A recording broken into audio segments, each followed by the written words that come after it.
1 minute, Mike.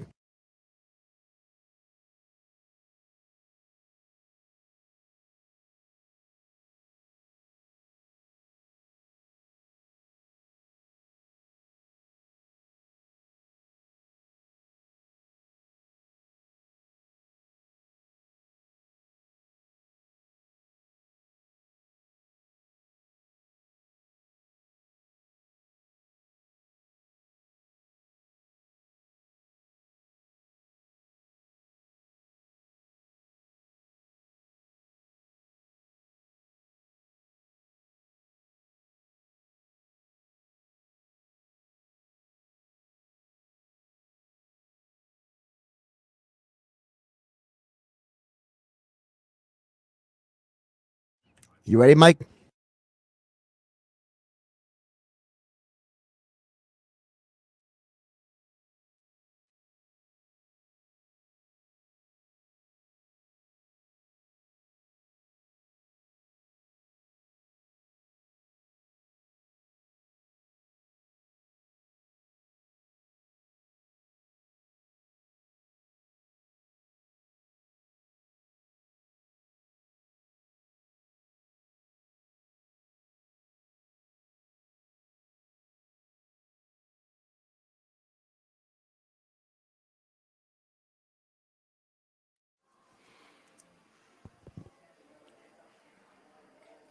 All right, we are live on a Friday here at the Bally's Fan Duel Sportsbook, Atlantic City. What's going on, everybody? I am Mike Gill. This is the Sports Bash Live on 97.3 ESPN, the free mobile app.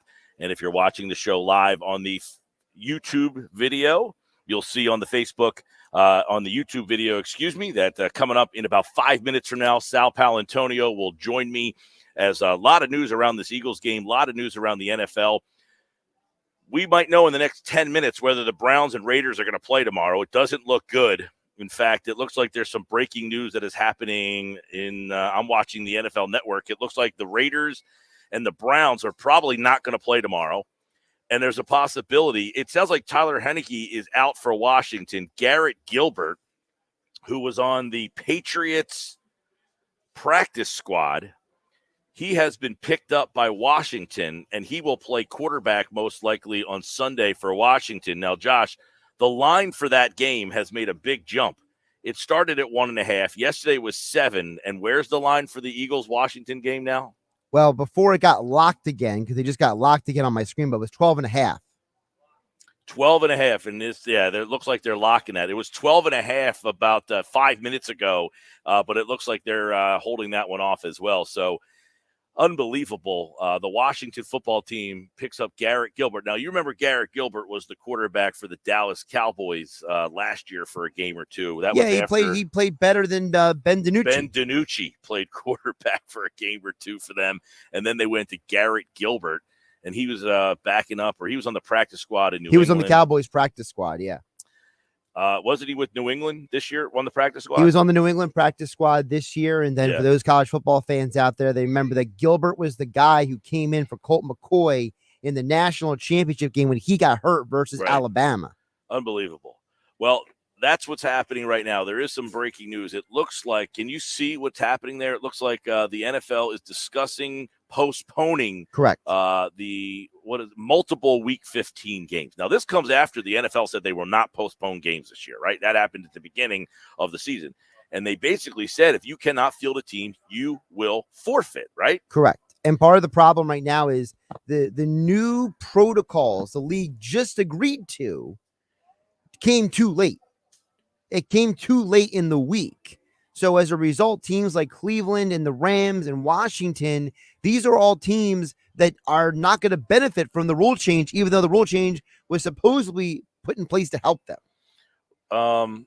So Saturday, that is the first game. That's the 4 o'clock or 4:30 game tomorrow. That game apparently is going to be canceled, it looks like. Or not canceled, but moved to Monday. Yes. Right? That's what it's looking like right now. I'm waiting for another update. Browns, Raiders. Are you betting that game now? I mean, I'm saying bet the Raiders no matter what at this point. I mean, they have a team. That game is not going to happen tomorrow. Probably Monday. And it looks like that game will be Monday. And then keep in mind, There's some other games that could be in peril as well. Yesterday we were told Philadelphia and Washington, that game could get moved to Monday. And there's a good possibility that game could get moved. Who knows? I mean, at this stage, anything can happen. We don't know what the situation. Now, we know Washington, their starting quarterback, their backup quarterback, and their third quarterback are all on the COVID list. So they are out, which means Garrett Gilbert was just signed today, and he would start at quarterback for them after basically being in the building, for 48 hours? And you know who his backup is? Who, Sam Jurgensen? No. Sonny Jurgensen? You actually have the right idea. It actually is the son of somebody significant. It's Pat Shurmur's son, Kyle. Wow. Has he been with the team, or did they just pick him up somewhere too? Apparently, they recently picked him up off of waiver for the practice squad. What a disaster so far. All right, well, now this gentleman who was just putting a bet in here at the Fan Duel Sportsbook, he said that game is locked right now, the Philly game, right? Correct. The Philly game's locked? Well, that's the player playing Philly. You must be a Dallas fan. That makes even more sense. He's a Giants fan. Now, here's the thing. The Raiders-Browns game just opened back up again. The Raiders are now -3 all of a sudden. Okay, so read into that what you will. We'll keep an eye on all of that as we'll bring Sal Paolantonio here to the show, because Sal, now there's some Eagles news as well. Nick Sirianni today said that Jalen Hurts was a full participant and he is ready to go on Sunday. But Sal Pal sent me an email earlier this morning, and he believes that the Eagles should go with Gardner Minshew in the game. So we'll get his opinion on that, and that's coming up in just a minute here, as it's a Sal Pal Friday. ESPN senior national correspondent Sal Paolantonio is set to join us on a Sal Pal Friday, thanks to our friend Johnny G and the Burger Realty team in Ocean City. All right, Sal Pal, we got a lot happening right now, man. It's good to have you on right at the top of the show. What's happening?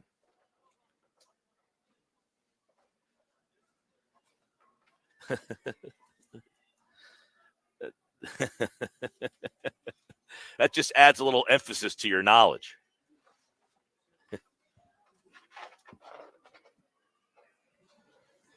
Yeah.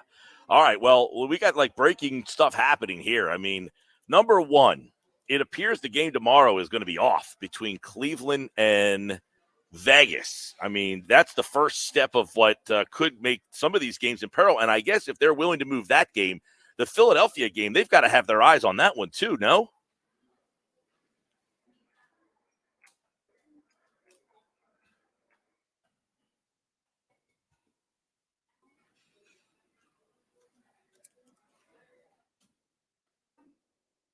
Mm-hmm.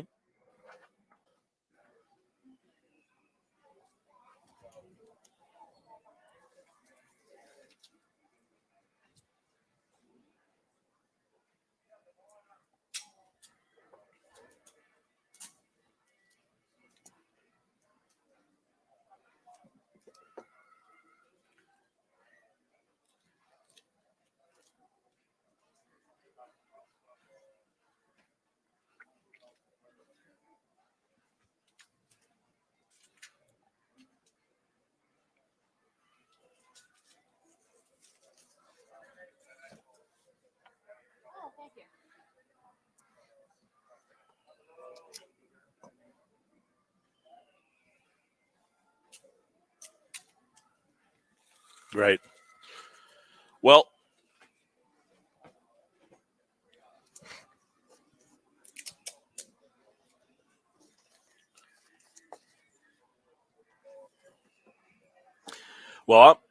I'm over here at the Fan Duel Sportsbook, as you know, on this Friday, and there's some people at the kiosks here, and they tell me that the Eagles-Washington game line, it was up to 12.5, but it is now off the board. So I don't know if we read anything to that, whether they're making a decision on this game. But Tyler Henneke, he's out. They have signed Garrett Gilbert off the New England practice squad, and Adam Schefter says he is likely to start the game for Washington if it plays on Sunday. So the fact that the line is frozen right now, Oh, they said they just put it back on here. So they're moving that thing around. But it's obvious that the league has got to be looking at this game. Now the Eagles line is 10.5, Sal. It was 12.5. Now it's 10.5.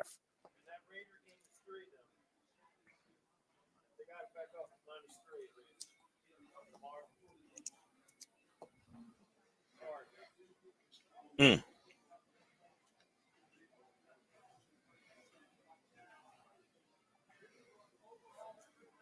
Yes.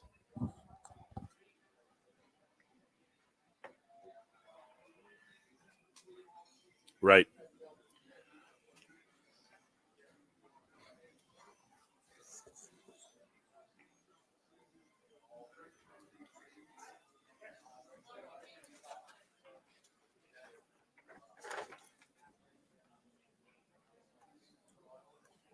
Yeah. It's a good point.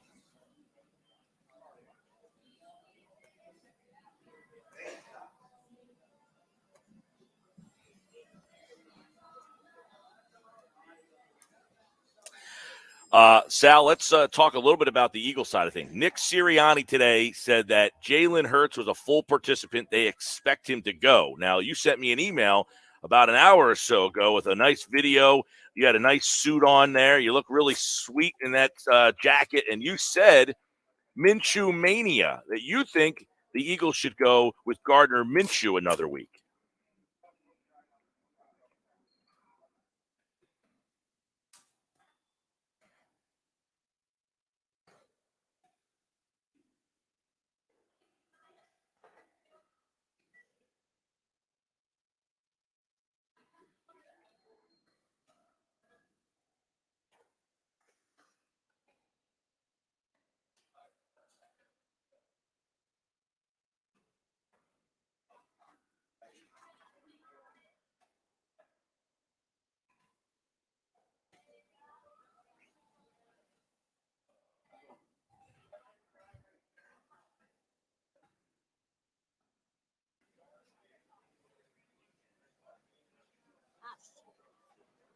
Right.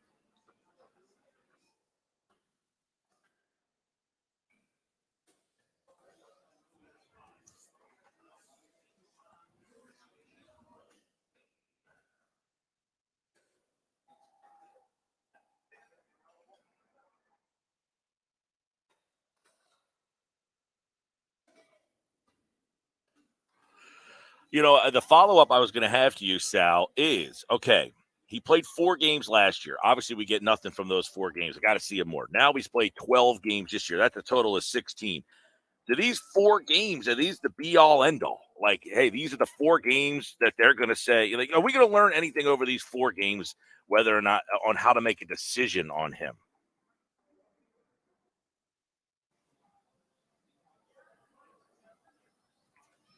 Mm. Wow.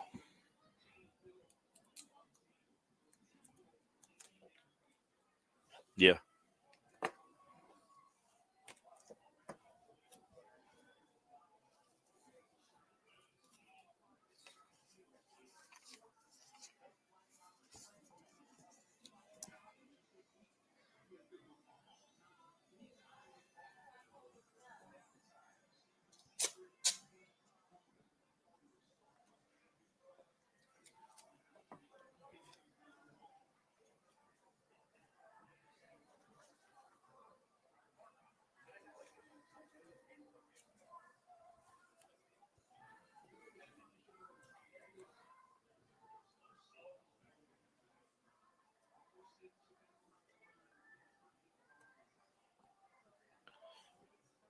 I was going to bring that to you. If you're Nick Sirianni, do you have a quick hook if he just doesn't look himself or if he's not playing well? And knowing, as you mentioned, the magnitude, I agree with you. You've got to win this one because it does give you a little wiggle room to have a slip up in the last 3. If you lose this one, there's 0 wiggle room left, and it might be too late anyway.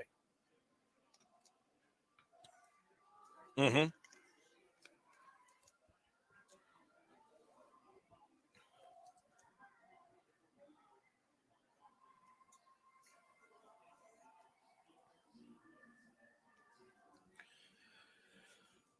Man, it shows you the magnitude, and then you wrap in the fact that you're playing such a depleted team. Like if we say, "Hey, Sal, give me some keys for this game," that's like, look at this matchup. This Washington team looked like a team on the up and up. Then they got beat last week, and now here they are. We don't even know what form of a team we're going to see from them on Sunday, and it's really kind of hard to even quantify how depleted they're going to be by the time they get to Sunday.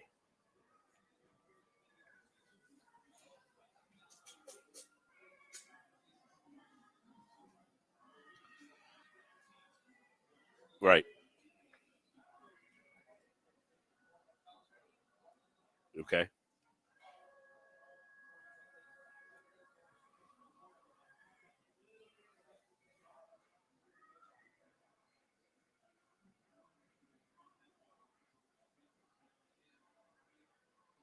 Mm-hmm.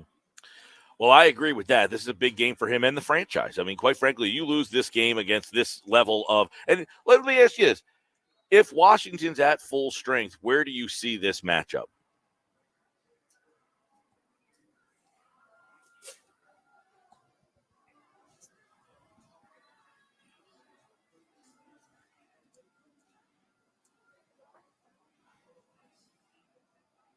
Mm-hmm.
Right.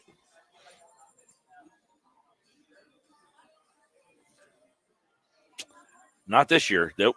Nope. That is the case. And we know that they've got nothing but NFC East teams left. Washington, Giants, Washington, and then Dallas.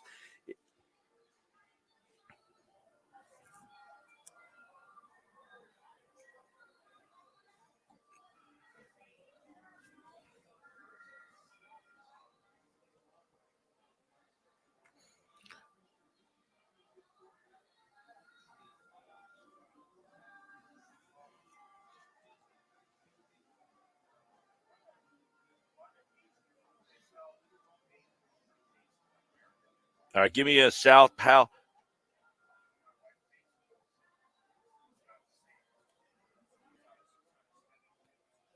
Well, that's an interesting point because in the video where you gave, your opinions, you said, that he is pushing to play. Does he sense that his job is on the line and that being out there is better than sitting again and giving Minshew another opportunity to show what he can do?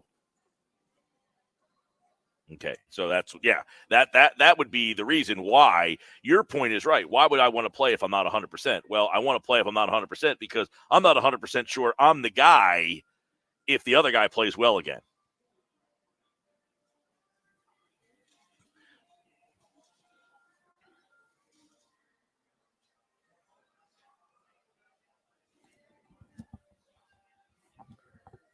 Well, we could be previewing the Monday night game. They might be playing on Monday.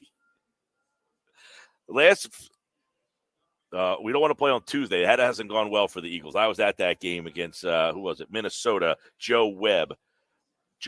I was there. Last Sal Pal tidbit on this Sal Pal Friday.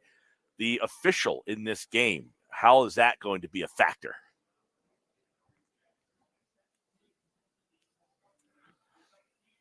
He's a fellow Paisan, man.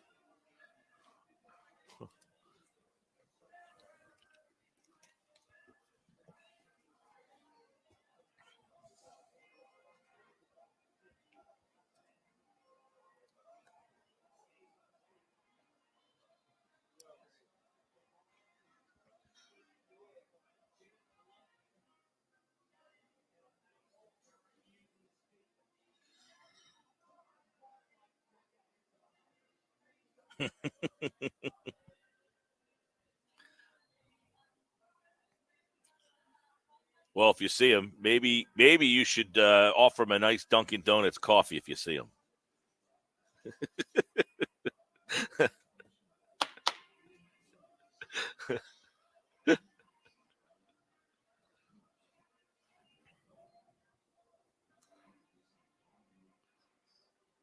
Yeah.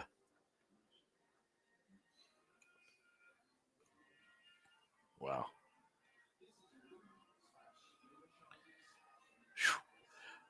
It,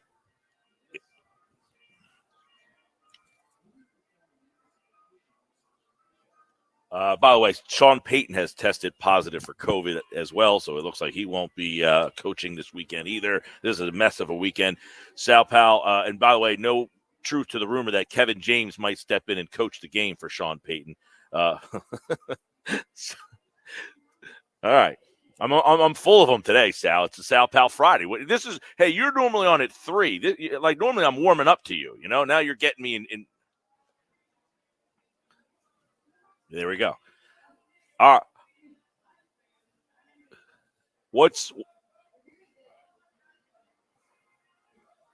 right? So give me the official Sal Pal Friday pick.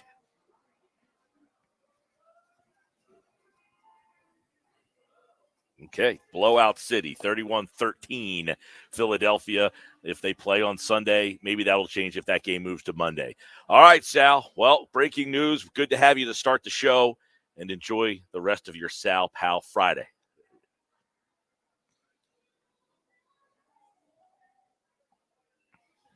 This is the place, man. This place is gorgeous. It's a, you know what? There's a lot of people putting bets in on this Friday, too. I'm wondering what they do. I got to get a good one. All right. The number is 10.5. That's the number. Sal Pal says cover for the Eagles. Thanks to Johnny G and the Burger Realty team of Ocean City, by the way. Good to talk to you, Sal. All right, there's Sal Paolantonio on our Sal Pal Friday. He jumped on. He said, breaking news, Mike Gill. Got to jump on at 2:05 to give it to you. There's the news. It looks like games are going to be moved all over the place, which, by the way, I think this kind of is unfair. You're punishing the opponents, the Raiders. You're punishing the Eagles based on what was agreed upon. But the Players Association, they're active in discussions about postponing multiple Week 15 games in light of the recent COVID cases. We'll keep you up to date all day right here. And we're at the place to know. This gentleman here told me the game was off the board. Now it's on the board, but it's back off the board. The Eagles game was 7. It went up to 12.5. It's down to 10.5. Who knows? But the Washington football team, a lot of problems on that side. We'll get you the details coming up. Sports Bash is live on 97.3 ESPN, and it's brought to you by Matt Blatt Kia. Matt Blatt, they want to get you approved today. Matt Blatt, 6211 Black Horse Pike in Egg Harbor Township. All right, when we come back, last night we had our holiday party, and I had a conundrum that came up. I want to bring it up, see what the people think out there. Hit me up on the text board, 609-403-0973. 609-403-0973. If you're listening on the free mobile app, you can message me through your phone on the mobile app. And, of course, if you're watching the show live on the YouTube channel, you can hit me up in the comments section there. Multiple ways to get involved today here on the Sports Bash live at Bally's Fan Duel Sportsbook in Atlantic City.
All right, we do have some news here. It looks like the Vegas-Cleveland game is being moved to Monday. So that game is off tomorrow.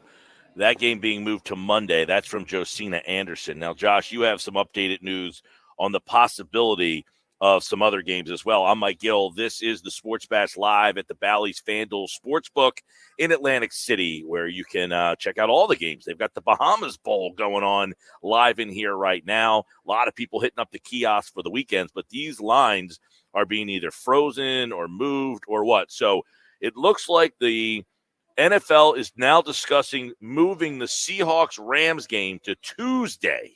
Right. So now we're getting into the wonky situation that we had a couple of years ago where there was games, or last year where you had a game on Wednesday, Tuesday, and quite frankly, like the Eagles-Washington game, in my opinion, they either have to play the game or Washington forfeits. This is ridiculous that they are now changing the rules in week 15 of the season. It was stated clearly at the beginning of the year. And I'm not saying, take the Eagles-Washington out.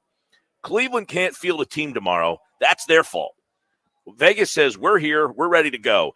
That should be a forfeit for Vegas. They should win that game because Cleveland, unfortunately, did not follow the protocols and got themselves in a situation where they couldn't field a team. Well, we don't know that for sure. We don't know if they didn't follow the protocols or not. According to reports, Cleveland has a very high vaccination rate, and that's not the issue for their multiple positive tests. So the problem is that the NFL's rules that were established back in May, remember, they are kind of archaic now, because one of the problems we're finding out is a lot of the players who are testing positive, who are going on these COVID lists, are asymptomatic. Right. So the NFL... Well, that's a whole nother situation that, right. I don't know where that goes from here. And I don't know at what point in the world or what point in our lives is that something that, I don't know. I don't know how to put that, like I said, like Michael Jordan had the flu game. Nobody said, hey, you're not allowed to play. I get it if you're symptomatic and you're sick and you just cannot physically play. But if you are asymptomatic and you're vaccinated, it would be like anybody else that says, hey, I have the flu right now. And I'm not comparing this to the flu. I'm just saying somebody who says I am so physically ill that I cannot perform, they don't play. But if somebody says, look, I'm sick, but I'm physically able to perform, at what point does that come in for these guys who are asymptomatic and they're saying, look, so I don't care, you're not allowed to play anyway? Like, that's something that's going to be, I guess, a fluid situation. Like Aaron Rodgers, he said, I could have played, they just wouldn't let me. By the way, the latest is that if the Eagles game is postponed, it'll be played on Tuesday. Jeez. And according to Jay Glazer, all the postponed games would be nighttime games. So if the Eagles game is postponed, it would be moved to Tuesday night. And, of course, you could hear that game on 97.3 ESPN. But that has not been official yet. I would imagine, though. No, but Schefter's saying that it could be moved to Tuesday. Now, Albert Breer is reporting right now that the Browns staff has been told the Raiders game will be played Monday at 5 p.m. Eastern. So the Raiders-Browns, which we were going to carry tomorrow at 4 o'clock, is now being moved to Monday at 5 o'clock. Yes, according to Albert Breer. Now, Jay Glazer tweeted 6 minutes ago, the Raiders players do not want to move to Monday, and Eagles and Seahawks don't want to push to Tuesday, but that's where it's headed. A whole lot of sides are going back and forth here. Right, because this gets back to I was telling you off the air, the Tom Pelissaro tweet apparently is part of the problem. So, for those who don't remember, yesterday, the NFL and the NFLPA agreed to change their protocols around to try to get players who are asymptomatic and vaccinated back on the field faster. The problem is that now that accelerated timetable is not helping the situation. It's actually become irrelevant because there are more people who are jumping on the list. Well, See, and this is where, okay, we're all just watching Twitter as this is emerging now. So these guys are basically going back and forth. If I'm Philadelphia, you're telling me I got to play on Tuesday, and then what? I'm going to come back again and play on Sunday. I'm in the middle of a playoff situation. I only have one guy in COVID protocols right now, Quez Watkins, right? I didn't do anything wrong. Right. You're penalizing Philadelphia. You're penalizing Vegas, and you're penalizing the Rams or the Seahawks. The Rams are playing the Seahawks, right? Yes. You're penalizing those teams. Yeah, and the problem is that you're penalizing those teams because let's be realistic, Mike. The protocols have been proven to be ineffective because if the whole point was to stop the spread and get guys vaccinated, well, apparently we're still here anyway. So, and that's why the Tom Pelissero report that came out earlier, which is eye-opening, apparently there's a group of players who are like, look, the protocols aren't working. Just scrap it. Okay. By the way, Schefter, 2 minutes ago, Raiders-Browns will now be played Monday at 5 o'clock. So that game is now off tomorrow. So we got double confirmed then. Yeah. So that game is officially Raiders-Browns tomorrow is off tomorrow. It is now a 5 o'clock game, which this is interesting. Because, I mean, now this is going into sports media stuff, but ESPN, right? Didn't they give up the doubleheader game on Monday night early in the year to get these Saturday doubleheaders? That's correct. Wait. No, they got it for the Monday games night. are on NFL Network tomorrow. Tomorrow, yeah, but remember in the postseason, ESPN's gonna get a Monday night playoff game. Right, but I think they also have. The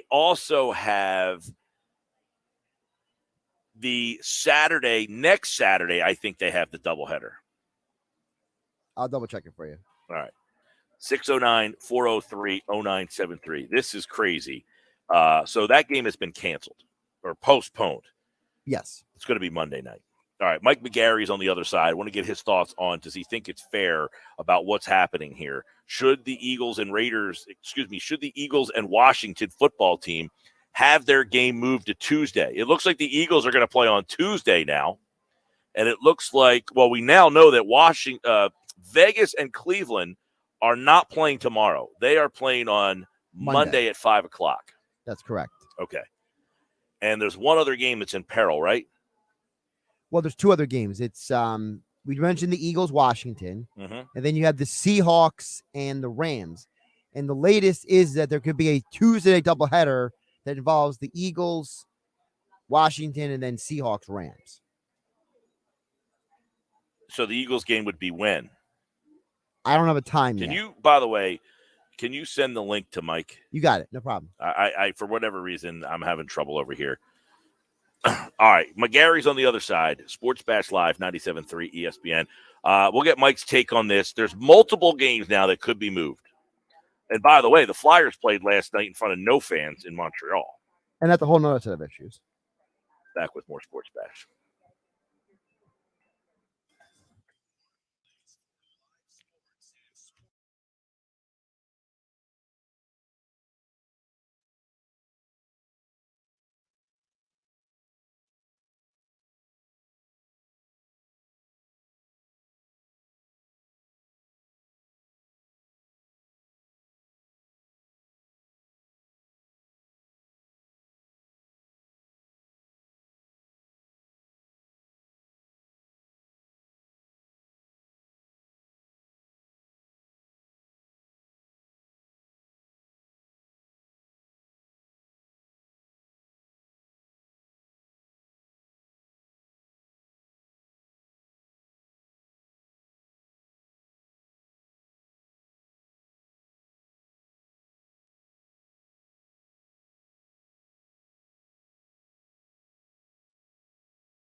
Sports Bash Live, 97.3 ESPN, the free mobile app, live video on our YouTube channel. Mike McHarry from the Press of Atlantic City is back. Of course, our Friday conversation is brought to you by Calvi Electric. I feel like Roy Firestone. Our Friday conversation, are you going to cry here, Mike McHarry? It's brought to you by Calvi Electric, now offering residential services for your home and business online, calvielectric.com. Well, we got a mess on our hands. I'm very interested to hear your opinion. One game has already been moved. Vegas and Cleveland is off tomorrow, Mike. They're moving that to Monday at 5 o'clock. But it appears the Eagles game could also be moved from Sunday to Tuesday. Fair or unfair? There was an old Nickelodeon show, right? It was Kids Court. Fair or unfair? And everybody would yell, unfair. You know, the parents were always unfair. Is this fair or unfair? I think it's probably fair, and I don't have a problem with them moving the football games to what's happened in Washington. I guess they were down to a quarterback that they, signed off the street yesterday. And in the interest of fairness of competition, if you're pushing the game back to Tuesday, I don't think it's a big deal. I mean, last year, to be honest with you, I kind of liked, on Tuesday, we'll like the game. We'll like having. Oh, I like the fact that there might be a game on Tuesday, right. But I like the fact that there might be something offered on Tuesday. But wasn't the whole thing at the beginning is if you can't field a team, that's your fault. You're forfeiting. Well, the Eagles are now. You're telling the Eagles, and I hate it because the Eagles. It sounds like it's only because the Eagles. Forget it. Vegas says we can play. Cleveland can't play, and now you're making us move. The difference is. Philadelphia is in a playoff situation with Washington, obviously, and now you're telling them they're going to have to play Tuesday, possibly, and then come back again and play on Sunday against the Giants. They've been put at a disadvantage based on the fact that through no fault of their own, essentially. Right, yeah, but I mean, the Tuesday to Sunday thing is kind of like the Sunday to Thursday thing, basically, and I know they've already technically played their Thursday night game and gone through that, so they shouldn't have to deal with it again, but I think if you can move the game within reason, like if Washington wasn't ready to play on Tuesday and then they couldn't play till Wednesday or Thursday, then at that point, I think you look at, okay, going back to the rules that this game's a forfeit and going forward.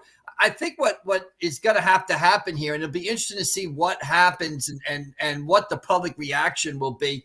I think these professional sports leagues are going to have to get to a point where if a player or a coach is vaccinated and boosted and not experiencing any symptoms or, mild symptoms, do you hold them out for 10 days? Do you make it so they can't play? Do you test them every day? I think we have to get to a point where we kind of learn to live with what's going on here. And it'll be interesting to see if you're vaccinated and double boosted. I mean, does that mean you're just not tested unless you're symptomatic, basically? Because I think what you're seeing is a lot of guys getting caught up or if you tested, can you come back quicker? Do you have to sit 7 days? Do you have to sit 10 days? I think they've got to look at those whole protocols and maybe they will after this weekend. That has to be negotiated between the NFL Players Association and the owners. So maybe this moving some of these games, which the Players Association wanted to do, is a way of opening up negotiations on that front to say that, hey, if you are vaccinated and boosted and, you're asymptomatic, I mean, why aren't you able to play, basically? Right. That's where,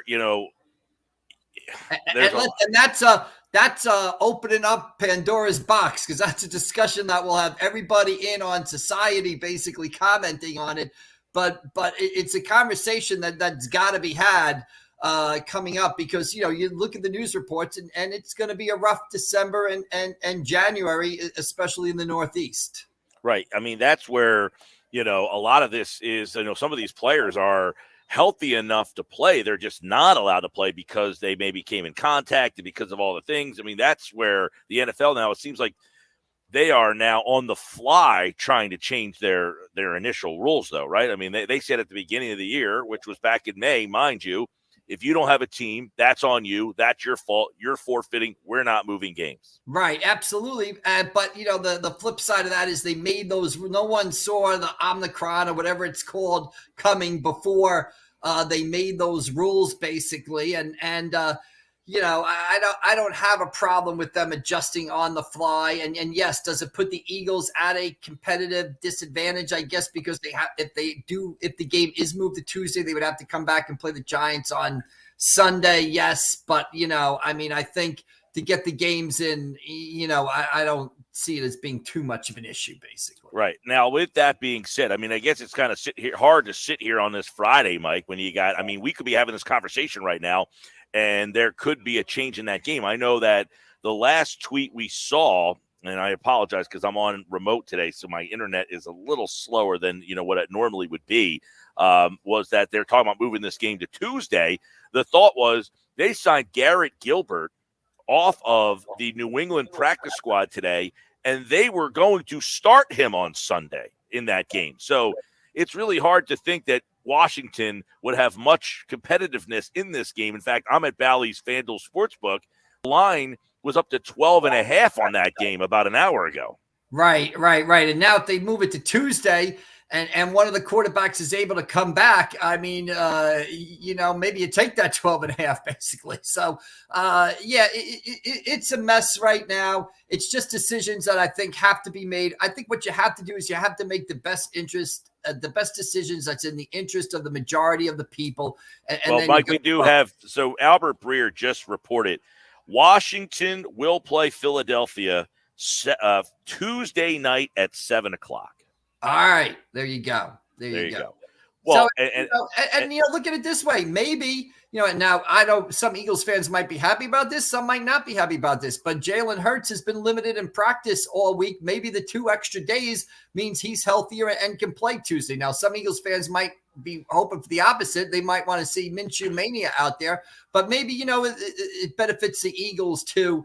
Also, I think there was a question with Washington. Is they had so many guys. Could they field a team? Could they put enough guys out there? And this move here, and I don't know anything, but this might be just enough to have them put the bare minimum of players out there. They're still going to be missing. Yeah. I'd say they have 20 to 25 guys in COVID protocol. I would venture to say that 10 to 12 to 13 of those guys are still going to be out on Tuesday. They're not going to be at full strength Tuesday night. Right. Well, so the Eagles game is being moved to Tuesday night. They're going to play at 7 o'clock. All right. So that is apparently what we're learning right now. Tyler Henneke was going to be out for the game. He might likely be able to come back and play. Right.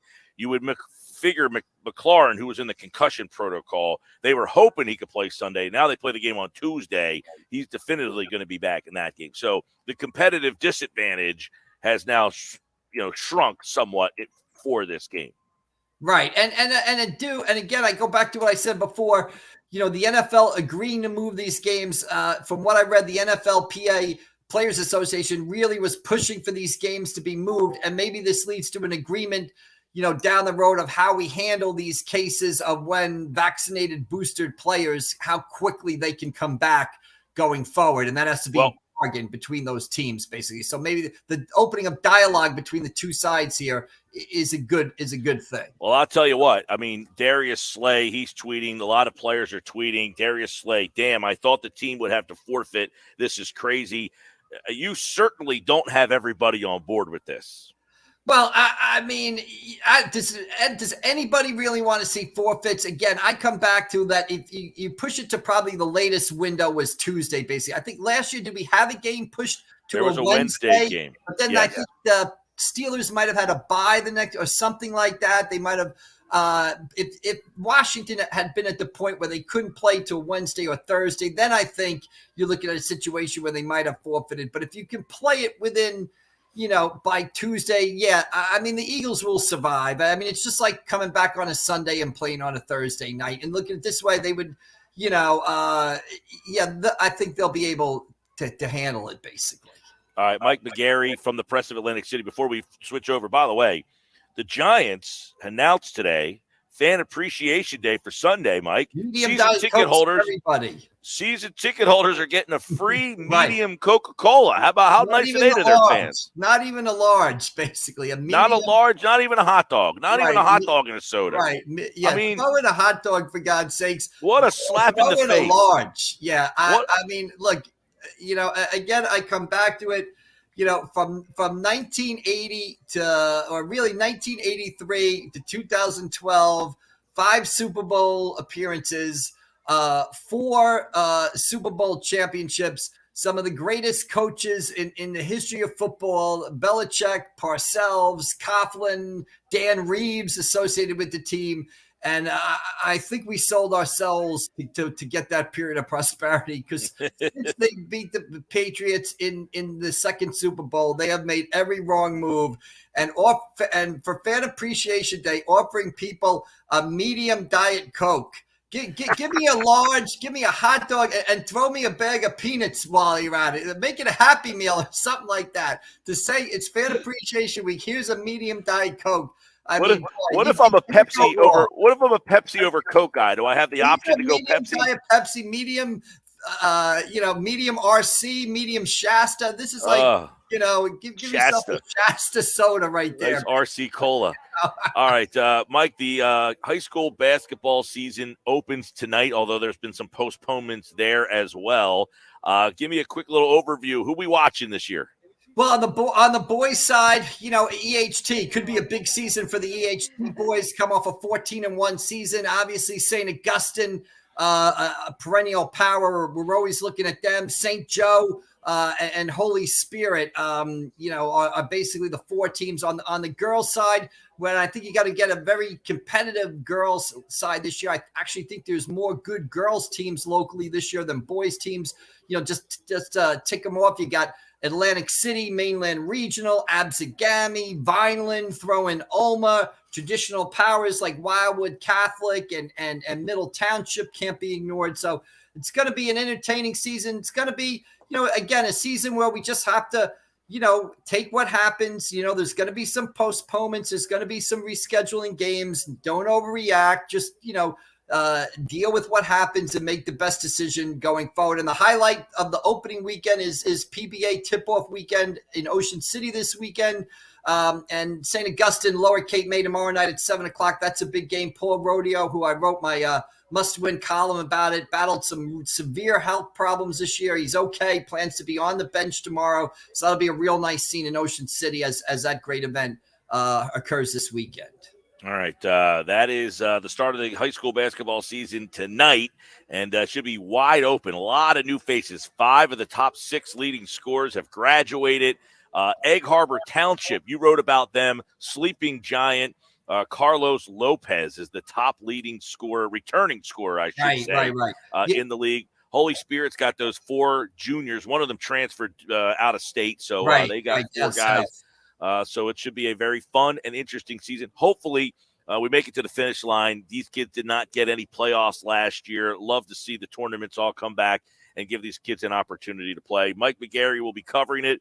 Well, we hope anyway. We hope. Yeah, I think the NGSA is committed to holding a state tournament. You think the state tournament happens in late February, March. Hopefully conditions start to improve then, and I think we will. And I think the other thing you said there, that's absolutely right. It's going to be unpredictable. A lot of teams only played a handful of games last year, 4 or 5 teams. Think about it. Last time we had a full actual season, the current juniors were freshmen. The current sophomores were in the 8th grade. So, there's going to be a lot of kids that are going to emerge, and there's going to be just like happened in the spring. So it's going to be a fun season, and I think we will get through it. There will be some bumps along the way, but let's try to enjoy ourselves and the competition in the meantime. All right, Mike, I'll see you at a game soon, pal, and I'll talk to you on Monday. Mike McHarry is brought to you by Calvi Electric, now offering residential services for your home and business. Visit them online, calvielectric.com. You can check out Mike McHarry on Twitter at ACPressMcHarry, and his must-win column appears on Fridays in the Press of Atlantic City. I am Mike Gill. This is the Sports Bash on 97.3 ESPN.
Live Hour 2, Sports Bash, 97.3 ESPN, Bally's Fan Duel Sportsbook. And we are live here every once a month on a Friday, that being today. A lot of news. My gosh, Josh, do we have, updates? I know, we've got all sorts of changes happening here. So the game tomorrow has been moved to Monday, correct? The Eagles game is Tuesday. One thing at a time here. Yeah. And by the way, Pete Thompson just tweeted, it looks like that he will be able to produce on Sunday, so I'm off on Sunday.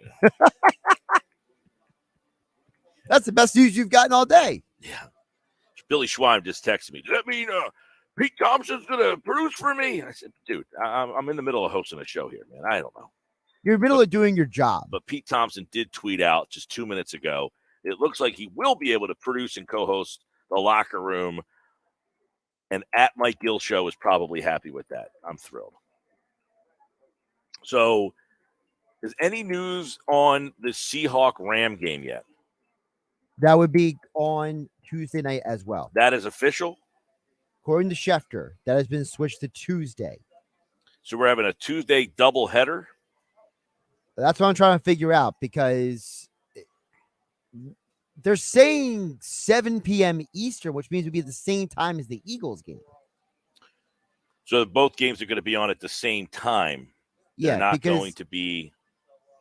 All the Eagles. It's not a doubleheader. They're not going to do like a 5 and an 8 or a 5 and a 9. All right, here. This is Albert Breer's latest tweet that just popped in about a couple minutes ago.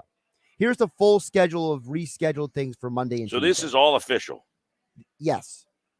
Monday, 5 p.m. Eastern, Raiders Browns, followed by the regularly scheduled Vikings Bears games, 8:15. What? So is that going to be on NFL Network? I don't have that information yet. Come on, man. I'm just kidding. Tuesday at 7 p.m. is both the Eagles, Washington, and Seahawks Rams game. Do we know what television network they're on? They have not. I don't have that announcement yet. I'm waiting for people who know more than me to give me that information. Okay. Well, the Eagles are supposed to be on. See, this is going to be interesting now, too. And this is kind of getting a little granular on this, which is the game was originally supposed to have like Mark Sanchez, and I don't know who the play-by-play guy was, but now that it's going to be a primetime game, do they move up the depth chart of their broadcast team? It's very possible. Because the game was a Fox game, right? Eagles, Washington's definitely I believe Fox. Was it Kevin Kugler? Kevin Kugler, and I like Kugler, though. Sanchez I really haven't heard a lot of. I can't remember the last time I heard Sanchez do color for a game. I would imagine he's not bad, Sanchez. I mean, plus he played for the Eagles, so he's got some knowledge of what's going on in the building. Maybe, I don't know. But that being said, Kugler's pretty good, though. He did a lot of the Westwood One radio stuff that we carry. But I'm wondering, and they're both NFC games. So is Fox going to do one national game? Are they going to do and then like a regional game? I'm assuming that the way it breaks down is that so this is what happened last year. Every game that was postponed last year, the next game on like the depth chart got bumped up. So it was like, for example, if the Eagles were the Fox game, so now the Cowboys Giants kind of slide into its spot regionally. I got a lot of text messages. Let me try to bang some of these out here. You ready? I'm here. I got right. you. I'm going to need you to help me with some of the. My internet is really bad. So, Mike, they said at the beginning of the year, no movement of games. You don't have the players, you forfeit. We addressed that earlier. They did say that, but the Players Association, I guess, decided yesterday. Is this, Josh? So the original thing first came down yesterday. Yeah. That the NFL and the NFLPA were going to change the requirements. So if you are vaccinated, okay, the league has confirmed you are vaccinated, you are up to whatever their standard is, that you don't have to wait as long to return off the COVID list, whether you tested positive or you were in contact tracing. Right. Now, the problem is that apparently, even though they changed the rules, it would not have allowed the Browns players, for example, to return fast enough for Saturday. Which is why Tom Pelissero reported that the NFL players are telling their player reps at the NFLPA that they need to just change the protocols altogether, on top of the fact that Jerry Jones came out on the radio today and said that the league is leaning toward only testing if you're symptomatic, if you're vaccinated. Right. So there's a lot of moving parts here. So what Jerry Jones says is going to go into place what, next week? I mean, is that different from what's in place now? It's different what's in place now. But what Jerry said is apparently what the owners are discussing with the PA right now. That this is what the owner's goal is. At least Jerry's proclaiming that. You know, Jerry, let's talk. So my question would be, if they decided on Friday here, hey, we're going to put that into place now, would these teams be able to field teams this week? I have no idea, because here's part of the problem, Mike. Under the NFLPA's medical rules, you are not allowed to just give out everyone's medical information. So we actually don't know for sure who is actually positive or not. We figure that out based on what the teams say their availability is. We may be able to decipher the information. So we don't actually know. But wouldn't the teams know that? Like, if they said, look, at 5 o'clock tonight, this rule is going to go into place where you're now, if you are vaccinated and asymptomatic, you are eligible to play. Well, again, we don't know when that's going to be agreed upon yet. Right. No. My question was, if that went into, let's say they could get it into place today, right? Would the teams then be eligible to feel? In other words, would Washington say, oh, okay, well, if you're going to do that, of the 21 guys, 18 of them are asymptomatic, they could play. I mean, how many of the guys that are right now are in the protocol are ill to the point that they can't do anything? That's part of the problem. We don't know. They haven't given us that information, because that's what has to be medically protected. Oh, I know. I'm not pressing you on you not telling me. I'm just saying I'm just, Gotcha. throwing a question out there, which is, maybe if this rule got into place today, that Washington then counters and says, okay, if that's the rule, then we have 15 guys that would be eligible to play then. You're telling me we can't because of the current rules, but if you change the rule, 15 of our 21 guys would then be. Theoretically, yes. Right. Now, here's the other part of the problem. Yeah. I want to bring this up because I've seen a lot of people online getting this information wrong. And Rob Motti, who comes on the show, has brought this up. If you have a game that's not played, both teams don't get paid. So, for example, the Raiders players want to play the game, so they get paid. Mm-hmm. They don't want to forfeit their paycheck. Whoa. I think Rob's wrong there, though. Wasn't it being discussed that if you forfeited the game, that you're the other team that forfeited would also have to pay the other team? That part I don't remember. I just remember that both sides forfeit the game because the game wasn't played. Huh. I kind of remember that was part of it, that if you forfeit, not only do you forfeit the game and lost and you don't get paid, that your organization, in other words, Washington, would have to pay Philadelphia's players. I mean, if that's the case, that creates a whole nother set of fiasco as well. Glenn in EHG sends a text. Says all professional and organized sports leagues are going to have to revisit all the COVID-19 protocols that they've previously set up. The NFL has the playoffs starting soon, and if you have multiple players on any team missing playoff games and even the Super Bowl, that would be a real problem. NFL teams, they have to bubble up at some point. This could get uglier. Shake my head. It's interesting. I was on a radio show this morning that was recorded, and it's going to air this weekend, the interview. But the guy who asked me the question, he said, this is called COVID-19. We are now going into 2022. Do we have to revisit some of the rules that were put into place back in May of 2021 for COVID-19 for now coming up on year number 3 of this?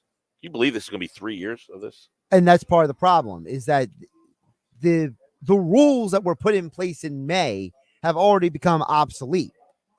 And that's why all this stuff is having to be renegotiated. Cole from LBI checks in. He says, I thought the protocol rules stated that a team would only forfeit a game if they didn't meet the vaccinated player threshold. So I believe all these teams have met that threshold, and that's why they aren't forfeiting the games. Oh, I don't know about that. That's where accurate? some of the gray area was, because it was one of those chicken or the egg things, because the original rules stated that you would only forfeit if there was a team that couldn't play because of an unvaccinated player situation. The problem is that, as we just mentioned, there are so many players who are vaccinated at this point. Almost every team has hit their mandatory threshold, right, in terms of vaccination. And the reality is that, like I mentioned to you guys yesterday, look at what's going on in the NHL right now. You have all these NHL teams that are fully vaccinated. And now you have 3 teams now, the Colorado Avalanche, one of them been added to the Florida Panthers, who have all shut down everything until after Christmas. So yeah, I saw Durso tweet something about the Flyers. Now they play Ottawa tomorrow. Right. The Flyers are still on track to play all their games before Christmas.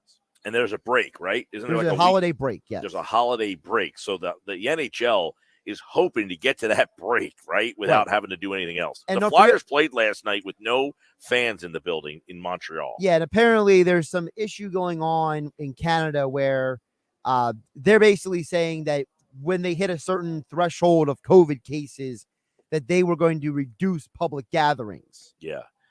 This text message says, guys, I don't understand why anyone would have a problem with games being postponed. What, you just want to hand a team a win and they didn't play? No, not necessarily. It's not about just handing the team the win. It's that the rule was already put into place. Correct. So I might say I didn't like that rule, but that's the rule that was in place. The rule that was put into place was if you could not field a team, you would forfeit that game. In other words, don't go out, don't go party, don't go places, stay safe, don't, wear masks, do whatever you got to do, get yourself vaccinated so that you don't forfeit a game. They were basically saying, we want you to live a very, very safe life so that you will not have to forfeit a game. In other words, if you got to a point where you had to forfeit a game, it's probably because you broke a lot of the protocols, right? Correct. In theory, obviously. That's right. That was the projection. Look, somebody could follow every stinking rule there ever was and still, and that's what we're seeing with a lot of these situations right now. There's a lot of people who followed every rule, every protocol, and they still tested positive. And that's why you see, for example, guys like KJ Wright of the Seahawks and Darius Slay of the Eagles basically freaking out on Twitter right now because they're like, this is ridiculous. Right, because you were told something at the beginning of the year, and now in the middle of the year, it's just been changed. Like it's just, like your fantasy football league, right? Your commissioner, that would be like him all of a sudden deciding, hey, you know what? We have a guy in our league, right? For instance, he complains all the time because he has a high score, but he loses. He might score 168 points. The other guy scores 170. And he would have beaten every other team in the league except for the one team he played that week. And the commissioner said, you know what, you're right. In week 14, we're now going to do it where, you're going to play the team that you play, but you're also going to play everybody else. So there's a lot of fantasy football leagues that do 2 games a week. You know what I mean? You ever heard of that? Yeah. Where, like, you play against somebody, right? But you also play against the rest of the league. So you could essentially go 2-0 in a week, or you can go 1-1, or you can go 0-2. So you play the guy that you play. If you lose that game, but you scored 168, and it was like if you have a 12-team league and you had one of the 6 highest scores, you would also get a win. So that would be like the commissioner of your fantasy league saying, you know what, I feel bad for you. We're going to change the rules now, and you're going to play 2 games a week starting in week 14. Right. That's why, to go back to that text message, I don't care about, do I want the Eagles to get a forfeit win? No, I want to watch a football game. I want to sit on Sunday on my fat ass and watch the Eagles play on Sunday. That's what I planned on doing. That's what I want to do.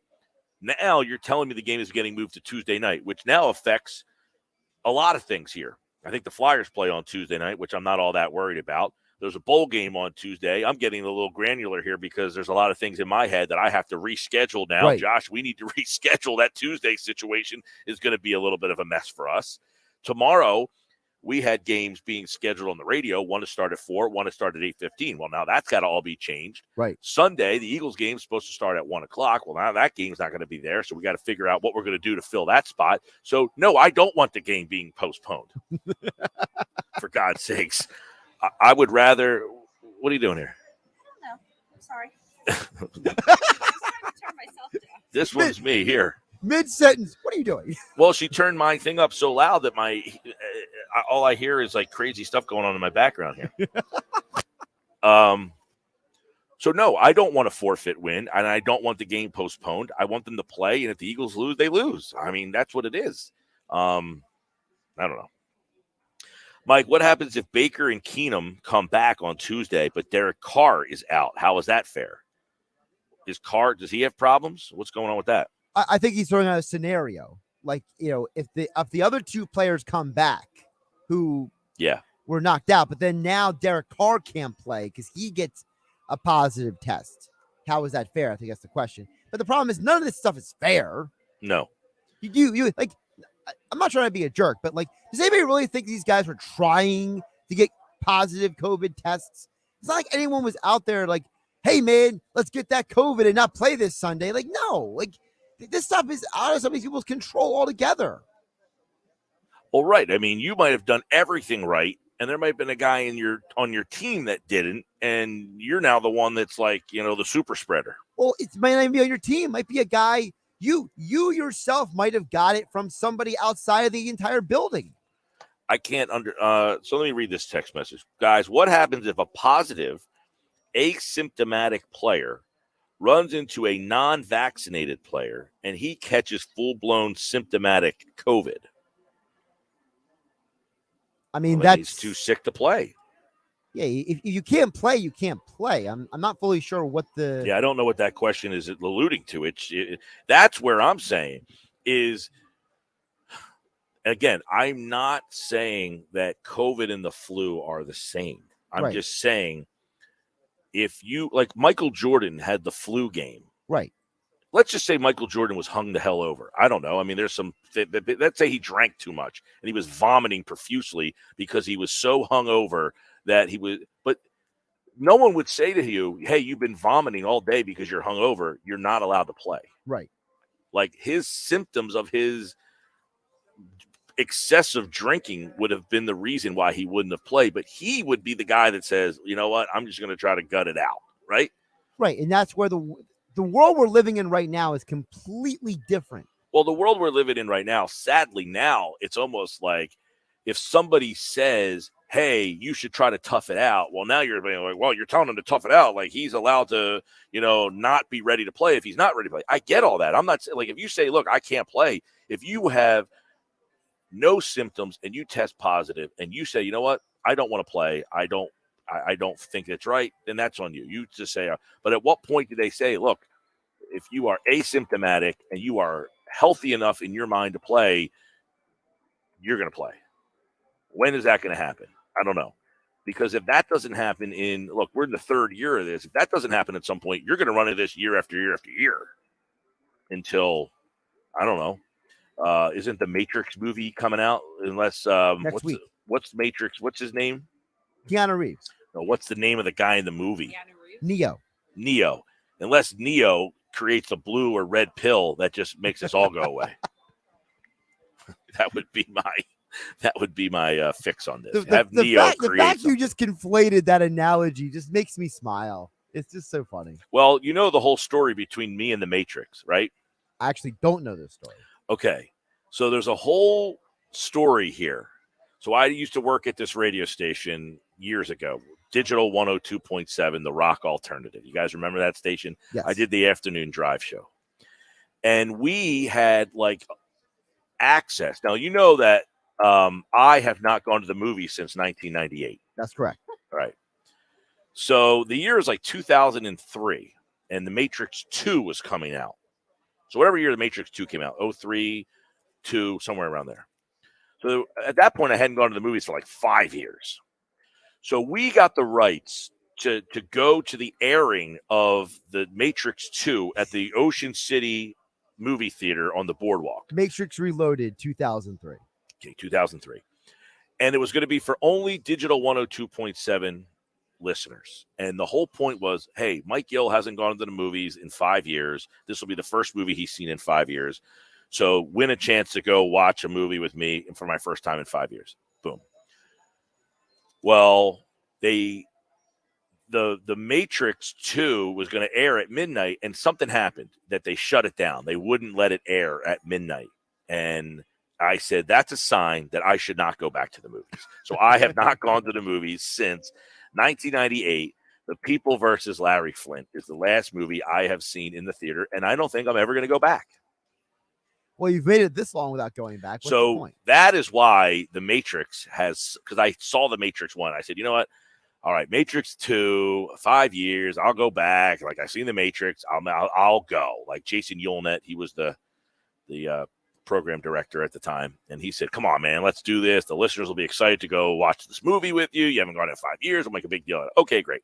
And then the movie gets canceled, and I said, see, they don't want me. I shouldn't be going to the movies. That's the problem. So that's why the Matrix was brought up on me there. I wasn't conflating anything. I was just, that's one movie that I can make a reference to. All right. Got it? Yeah, we got it. Sports It's Bash still Live, funny. 97.3 ESPN, the free mobile app. There was something that happened last night in our holiday party I want to bring up because I want to get Heather DeLuca is my setup person today, and she's usually good with these type of topics. So we'll talk to her about this because we had an open bar last night, okay? So I want to throw this out to the listeners. We had an open bar last night. Now, I tipped the lady the first drink that I got. Okay. And then the second drink that I got, we tipped her again. Now, the third time, there's a question. And I said, do you tip every single time in the open bar? You just do it like the first couple times? And then I had like $40 of Kohl's cash with me. And I said, would it be a faux pas to tip $40 worth of Kohl's cash? All right. You guys text me 609-403-0973. So it's not like I didn't tip the woman. I tipped her twice. Sure. But I was out of cash. So now I said, what if I just gave her this $40 worth of Kohl's cash? That's, the equivalent of a $40 tip. It is. So would that be acceptable is what I want to know. 609-403-0973. My curveball club. It's my favorite club sandwich at the Bally's Fan Duel Sportsbook. It just arrived, so I'm taking a break. I'll be back with more Sports Bash on 97.3 ESPN.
All right, welcome back. Sports Bash Live, 97.3 ESPN.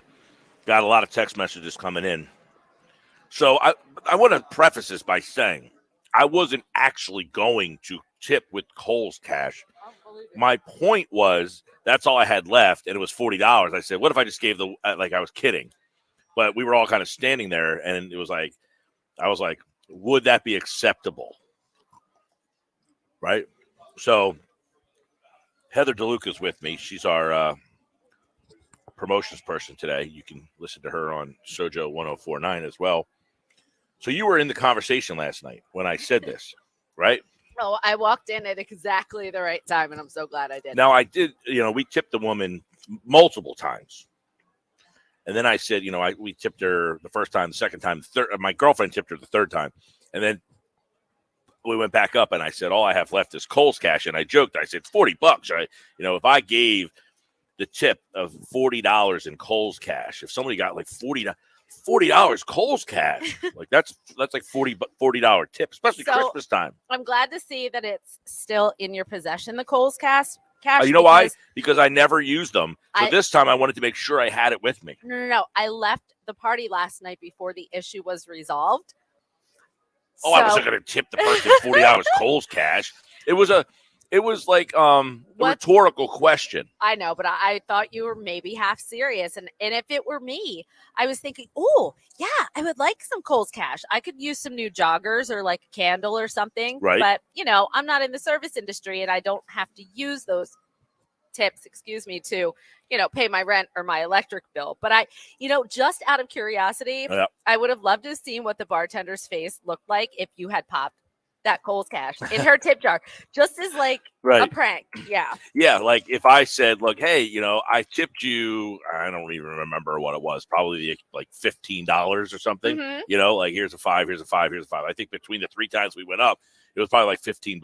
I only had like 3 drinks. Right. So I had a dilemma because I felt a little tip shamed.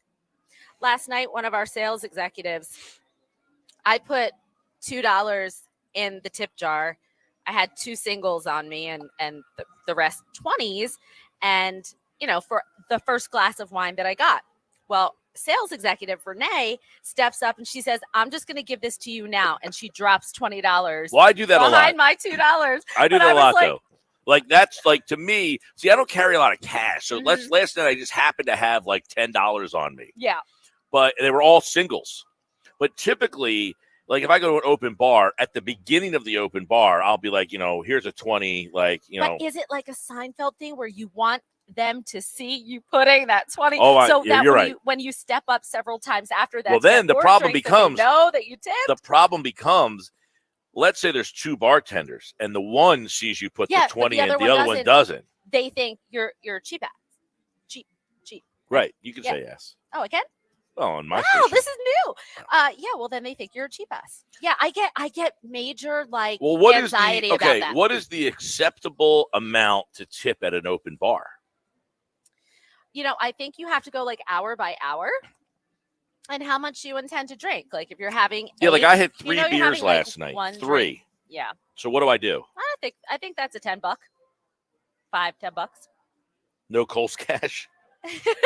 Again, I would love the Cole's cash, but no Cole's Now this cash. guy sends this text. I mean, he says you definitely tip every time you go to an open bar. The bartenders, depending on those tips, and since you're not paying for a drink, you should definitely tip. That wasn't the question. We know that.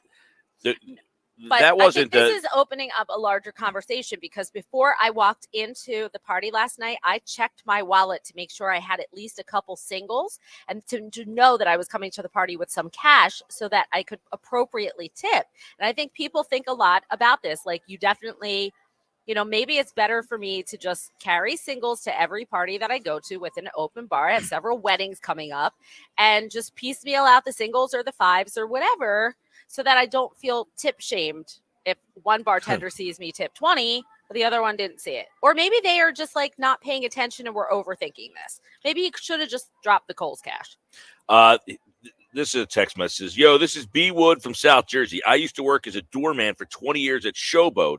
If someone was to give me $40 in Cole's cash or anything is redeemable, I take it as gratuity and say thank you. Oh, that's very cool. See, I was thinking like, oh, you're creating more work for them because now you're giving them. We were in Brigantine. Well, the closest Kohl's is in Mays Landing. Now we're creating work for the bartender to then have to drive to a Kohl's to redeem her for $40 in Kohl's cash. But that's very cool. Mike, to know. he says, I guess it's better than nothing as a tip. Is Kohl's cash always part of your bankroll? No. See, this is how it came up. Is because how many times do you have Kohl's cash that you never use? All the time. So and it I always said, expires the day after. Like I want to use it, and it expires. Right. Well, what happens is you go to Kohl's, you buy something on, say, I was there on the 8th. Well, your Kohl's cash starts on the 9th. Right. You can't use it till the next day. Right. And then you have like a 10-day window, to which I don't go back to Kohl's that frequently. Well, obviously, we're in the holiday season. I was at Kohl's.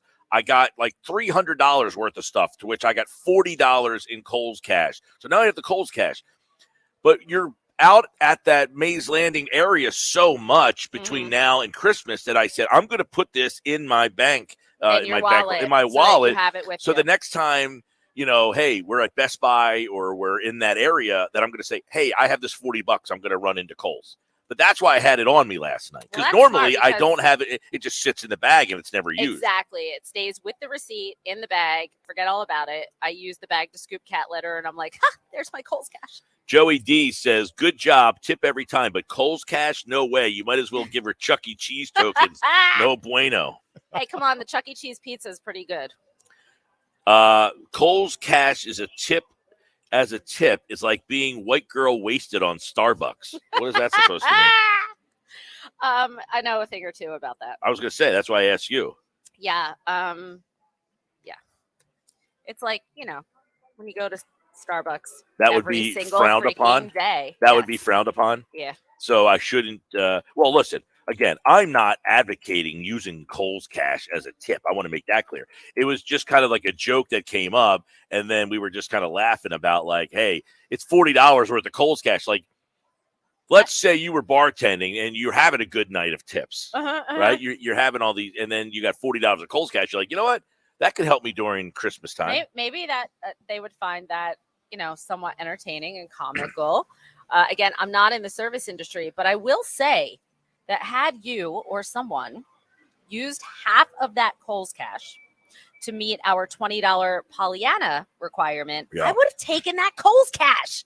You know what? I didn't even think of that because I did not participate in the Pollyanna because, all right, this was all like last minute. Because you don't want to get wind chimes. Like I always leave with a chia pet or wind chimes. That whole thing last night, I don't think anybody knew what was going on. Nobody I didn't knew. understand Nobody the assignment knew. from No, the very I was beginning, but I'm a little confused. Everyone at my obtuse when it table comes was to confused. Things like this. Hold on. Can you not hear Josh? No, I can't hear Josh. Okay, go ahead. Hey, man. Can you hear me now, Heather? Hi. Yes. So he's saying everybody was confused. Now, Josh, you didn't participate in the Pollyanna either. No, but everyone at my table was. Right. Well, I had Zach was at my table. He participated. I didn't. Now, I didn't know about it until the day of. Well, I was on remote yesterday, so I didn't have a lot of time to go do the whole get the thing. Right. So I could have used the $40. I mean, I could have exceeded the $20 thing. It would have been. Although the Kohl's cash expires on the 19th. It doesn't matter. That would only give the person 2 days to go do it. I just think it's cool. It was like a white elephant concept where you have the opportunity to steal up to 2 times from another recipient who got. Yeah, but what I don't better. think people understood was apparently, and I don't know because I didn't play, but you had a partner and then you were trying to find a prize for them. Right. And they had to write down what they wanted and what they didn't want. Correct. But I think people were trying to steal things that they wanted, Right. not realizing at the end, whatever you ended up with, you had to give to the person that was your partner. So one of our coworkers kept trying to steal this great bottle of Cabernet that I had chosen. And I didn't understand until the very end. It's because she got me and I wrote down one of the gifts that I would like to receive is a bottle of wine. So I got it after the fact. But I think, So you played this whole time and didn't even realize it. Yeah. Like we were all a couple drinks in by that point. It's, you're trying to get the attention of 30 people to play. Did you go heavy on the drinks? Did you go heavy did you go heavy on the, you said we were all a couple of drinks deep. Yeah. I mean, they were to the point that you didn't know the rules, you didn't know what was going No, on. I Is that what you're I saying? just think that once the open bar begins and people are imbibing, that to try to get 20, 25 people to pay attention to rules to a game, and to Pete Thompson's credit, because he was kind of the ringleader last night. He did the best he could, but I mean, we weren't really all paying attention. Did I leave with a $20 Dunkin' Donuts gift card and I'll make use of that? Great. But, you know, sometimes I leave with wind chimes or a Chia Pet and I get worse than I gave, which is frustrating. So I would have taken the Kohl's cash. Yeah. That's why it's better off almost not participating, because I was just like, thank God I'm not a part of this right now. But that was so Pete Thompson was the MC of this whole thing, to which I joked, I don't even really work here.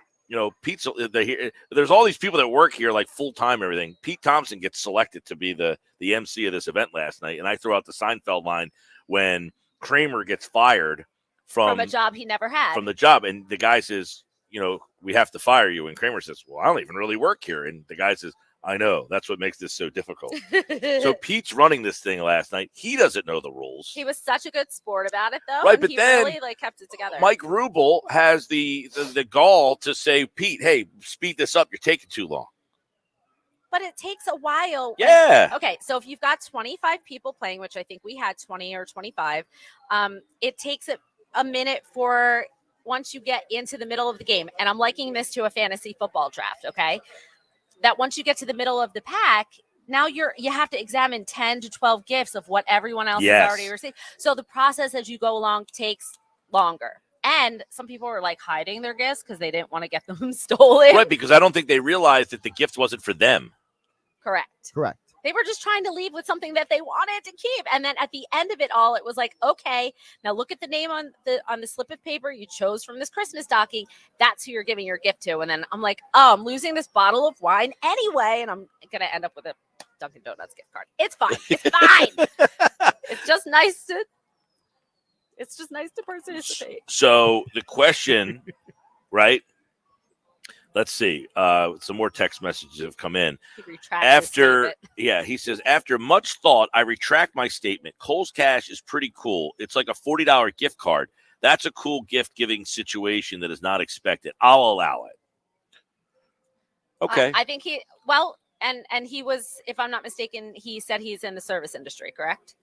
Joey D? No, he said originally that was like giving the Chuck E. Cheese tokens.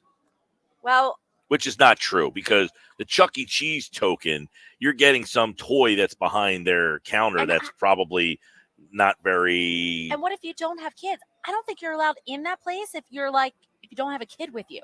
It'd be weird. Which is horrible, because I love their pizza. And I just sometimes want to go in and do their pizza buffet. It's actually pretty good. I'm sure you're allowed. You can go in there without kids, can't you? I could just say I was there for someone's birthday party. Right, but I'm saying But I think we go with the doorman that said it's gratuity nonetheless. And so you're great. Maybe you're just grateful to get something.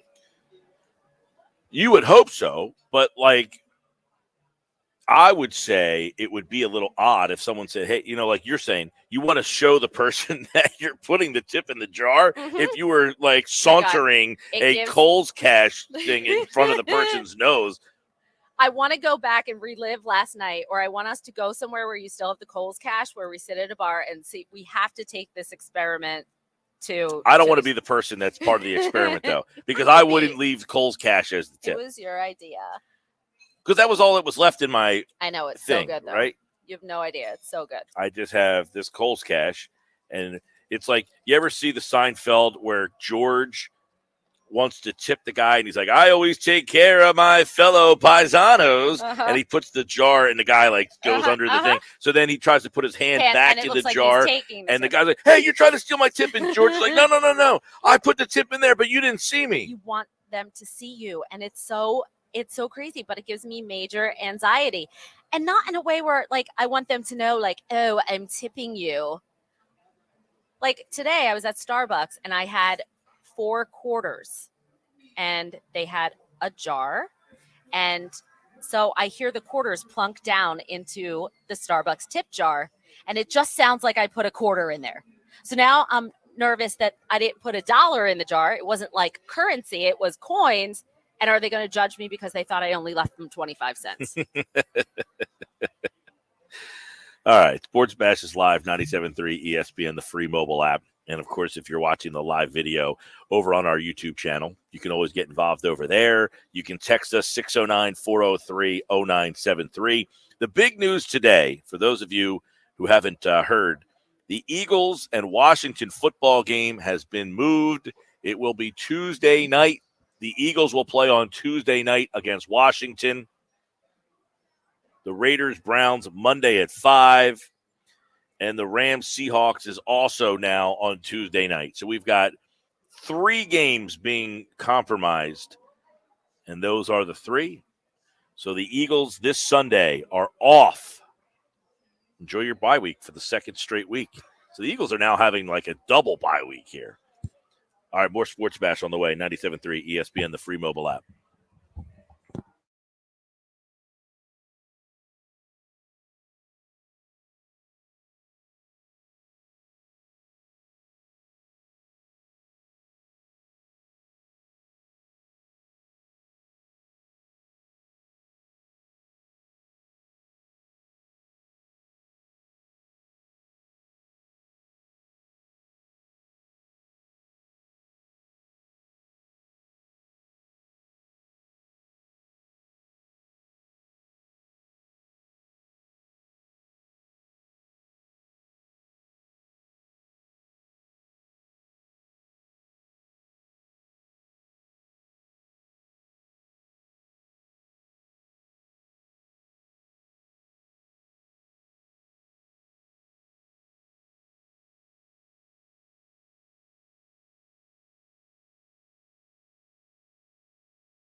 All right, welcome back on a Friday, live at the Bally's Fan Duel Sportsbook. Sportsbook at Bally's is a great spot for you to watch the games all weekend long. They start bowl games tomorrow morning. I think there's the first game at 11 a.m. 11 a.m. kick. 11 a.m. kick. Who's that, the Boca Bowl? Boca Raton Bowl. That's Appalachian State versus Western Kentucky. Get excited. That's a Dave Weinberg game right there. He's Dave an Weinberg Appalachian says guy. he will be glued in and not moving for the entire game. I have driven by the Boca Bowl home stadium, Florida Atlantic. I've been there. Yeah, isn't that was that stadium built because of your boy Lamonis? Oh, I don't know about that. Howard Schnellenberger was the first coach down there. At that college, yeah. Yeah, so he basically, they wanted to build this stadium to try to, do stuff like this. So they have a bowl game down there at Florida Atlantic, Boca Raton, Boca Bowl. So that's tomorrow morning. You can come here and bet that game. The New Mexico Bowl's tomorrow. What else? Yeah, the New Mexico Bowl is Fresno State versus UTEP, followed by the Independence Bowl, UAB versus BYU. BYU good. The Lending Tree Bowl is Eastern Michigan versus Liberty. Liberty's got that quarterback. Malik Willis. Mhm. And then you have the Jimmy Kimmel LA Bowl presented by Stifle. The Jimmy Kimmel LA Bowl tomorrow night. That's Utah State versus Oregon State. Utah State, they're solid. Oregon State, they're okay. Oregon State's pretty good. And then the late night game is the first game in the post-Billy Napier era with Louisiana taking on Marshall in the R.L. Carrier New Orleans Bowl. Okay. So bowl season, we had the Bahamas Bowl today. That just finished. And then all those bowl games tomorrow. So tomorrow's really the kickoff of the bowl season. And then we had one NFL game tomorrow because one has been postponed. Right. Yes. Has that game been altered at all? Are they going to do it at like 7 o'clock? Are they just going to keep it where it is? In the NFL statement, they have no change to the kickoff for the Patriots-Colts team game. It is still 8:15. Now, right. I do have the information you want about the networks of the games. Oh, okay. Now I'm interested. Because the NFL sent me this email, and I love getting these emails, these alerts. So, NFL Communications.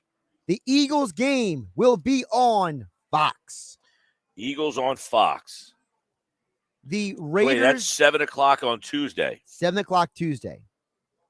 Your Raiders-Browns game will be on NFL Network nationally. That is Monday at 5. Correct. So Raiders-Browns is on NFL Network. Yes. When you say NFL Network nationally, what does that mean? Well, because in the local markets, it'll be on the local affiliate. Okay. What's what, ABC? I think it depends on who your market is. Every market's got a different carrier agreement, but it might be ABC for certain people. All right. And then what's the Seattle Rams game? That is also on Fox. All right, so the Eagles game, it's going to be a regional game. They're both going to be regional games. So Eagles is on Fox at 7. Yes. Seahawks Rams is on Fox at 7. Correct. All right, so they're going up against each other, but they're going to not against. They're going to be regionally broadcasted. And by the way, as I mentioned earlier, the Cowboys-Giants game will be your regional Fox game at 1 o'clock. Instead of the Eagles. Correct. And that's the game we'll have on 97.3 now. That's right. I think anyway. I'm pretty sure. That's at least my plan. Well, the other option was Tennessee-Pittsburgh. Yeah. But, almost every game that you have an option, they're all going to be, like, the Giants are the only team that's really not even in the playoff mix. You can go by that. Right. But you know what I'm saying? obviously in this area, you still have, your people who are your NFC East people. So, yeah, and to be honest with you, the Dallas Giant game probably means less than any other game this weekend, now that I'm thinking about it. Because Dallas is going to win the division, and the Giants ain't making the playoffs. Tennessee-Pittsburgh has some playoff ramifications to it, big ones, actually. I got to check the other network to see what they're offering. But all right, Pete Thompson's in the house, by the way. He'll do Happy Hour Friday with me live on site here. Adam Caplan will join me next for football at 4. We'll get his take on the postponement of this Eagles-Washington football team game. And in the 5 o'clock hour, Casey Joyner, one thought every game. Jeff Kerr, his thoughts on the NFC East this weekend and more. I'm Mike Gill. This is the Sports Bash Live on 97.3 ESPN and the free mobile app. Download the app in the Apple Store or Google Play. It's free thanks to First Bank of Sea Isle. Back with more Sports Bash. Football at 4 is next.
All right, Football at 4 is powered by the Inside the Birds podcast. It's brought to you by Caesars Entertainment Group of Atlantic City. Come experience the ultimate sports destination all season long. Book your game day experience today at Caesars.com. Deal with you. Football at 4, powered by the Inside the Birds podcast, and that is Jeff Mosher and this man, Adam Caplan, who joins us with a wild set of circumstances on this Friday. Adam, how are you? I'm good, Mike. Yeah, so we everybody knows by now, or should know by now, that the Eagles game was moved to Tuesday at 7 p.m. In fact, a doubleheader. What the odd thing is, why I don't know why the league has put a West Coast game at the same exact time. Why wouldn't they have it at 10 p.m. Eastern or 10:30 p.m. Eastern? Is beyond me. Why would you have it go against the other game? Is stupid. But I double checked to make sure there was a mistake. It was not. The Rams actually sent their statement out and said it is at the same time as the Eagles game. So it's bizarre. Nevertheless, the weather looks good, actually, by Tuesday. It was another thing people weren't talking about yet, but we'll have to look at, is the weather should be fine for Tuesday. And it's not what the league wanted. The league threatened, teams about doing this, about fines and forfeits and all sorts of stuff. But guess what? They didn't do it. They backed down through pressure from the NFLPA. So here we are. Yet another time we have a game moved, and this time it's the Eagles. Yeah, there's 3 games. The Raiders-Browns has moved to Monday night at 5 o'clock. Washington-Philadelphia, 7 o'clock on Tuesday. Seattle and the Rams also 7 o'clock on Tuesday. That's the big question, Adam. The league, I guess, essentially caved here because they did say at the beginning of the year you would forfeit games, correct? Wasn't that they were not moving games? So when did that change? Was there some sort of agreement that happened where that changed? Well, I know this. I have a very strong source who was 1,000% correct last year, said that they really never wanted to move games, and absolutely. In fact, I know you asked me repeatedly whether the season will take off and all this, and I said yes.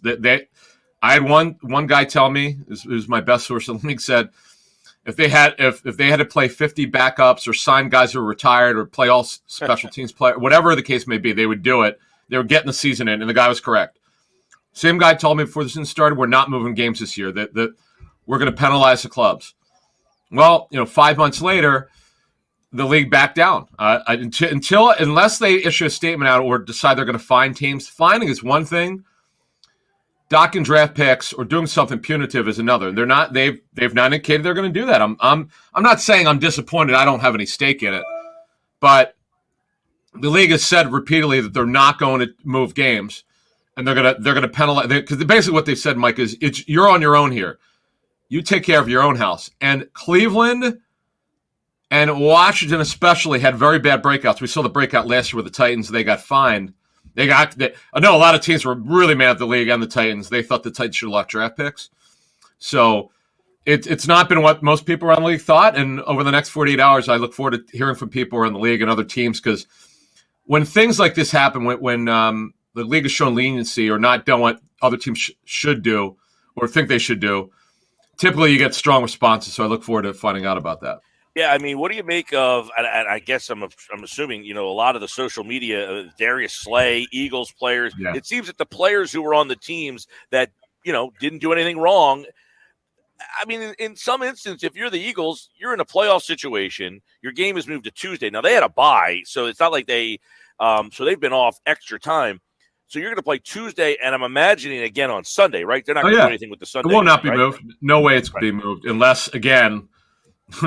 Knock on wood, the Eagles have done such a great job with COVID, and the Giants have had a little bit of a worse situation than the Eagles, plus they're beat up physically. But again, that game is also, remember now, that game's at home, so the Eagles don't have to travel anyway. So we'll see what happens here, but it's very disappointing that this got moved to Tuesday night. I don't care as someone in the media. I'm not a beat writer, so it doesn't impact me. I know beat guys hate it when they move games, not only to a different day, which rarely happens, extremely rare. Well, I said, but at night. Adam, I said, look, take the Eagles out of this. It's not fair to Vegas. It's not fair to Seattle, who got put in a situation that they were told, we did everything right. We've had our I's dotted, T's crossed. Now, again, do I want to see a forfeit? No, I don't want to see a forfeit. I'd rather see the game played. Do I want to see a compromised game played? Not necessarily. So I don't know. I don't know what the right thing is here, but Tuesday just puts the Eagles at a disadvantage. That's my thought. Yeah. So as we move into kind of discussion of the game, and this is where the game being moved is, this absolutely helps Jalen Hurts. Okay, there's no question. That is the under-discussed, unreported issue here with the games being moved. And Washington has some. Not only did they have, actually they're up to I think 23 players on the COVID list. They had a couple come off, then they had 3 added. So now that includes also some practice squad players. But Jalen Hurts, who's still very questionable to play, although we haven't got the injury report yet. I know Nick Sirianni said one thing. We'll see if that's actually true. Right. About him practicing fully and what that really means. But, Jalen Hurts has the ankle injury. And our Jeff Mosher said it's also residual effect of his heel, which has been sore. Give him a couple extra days will help him. Gives Miles Sanders a couple extra days. He's going to play anyway. And Jordan Howard coming off the sprained knee. So Steven Nelson, by the way, told us on ITV TV he's playing. And true to his word, he took his reps and he's playing. So there are your Eagles injury issues. And I'm telling you, this absolutely should be impacting Jalen Hurts' ability to play this week. Yeah, the question was, what's the status of quarterback Jalen Hurts for Sunday? Sirianni, he was full today. He's questionable, but he's trending in the right direction, and we're hopeful. Well, again, you're getting 2 extra days. Remember now, the walkthrough would have been tomorrow. Right. Would have played Sunday. There's no walkthrough on Saturday and Sunday unless he decides to do something Sunday, which he could do.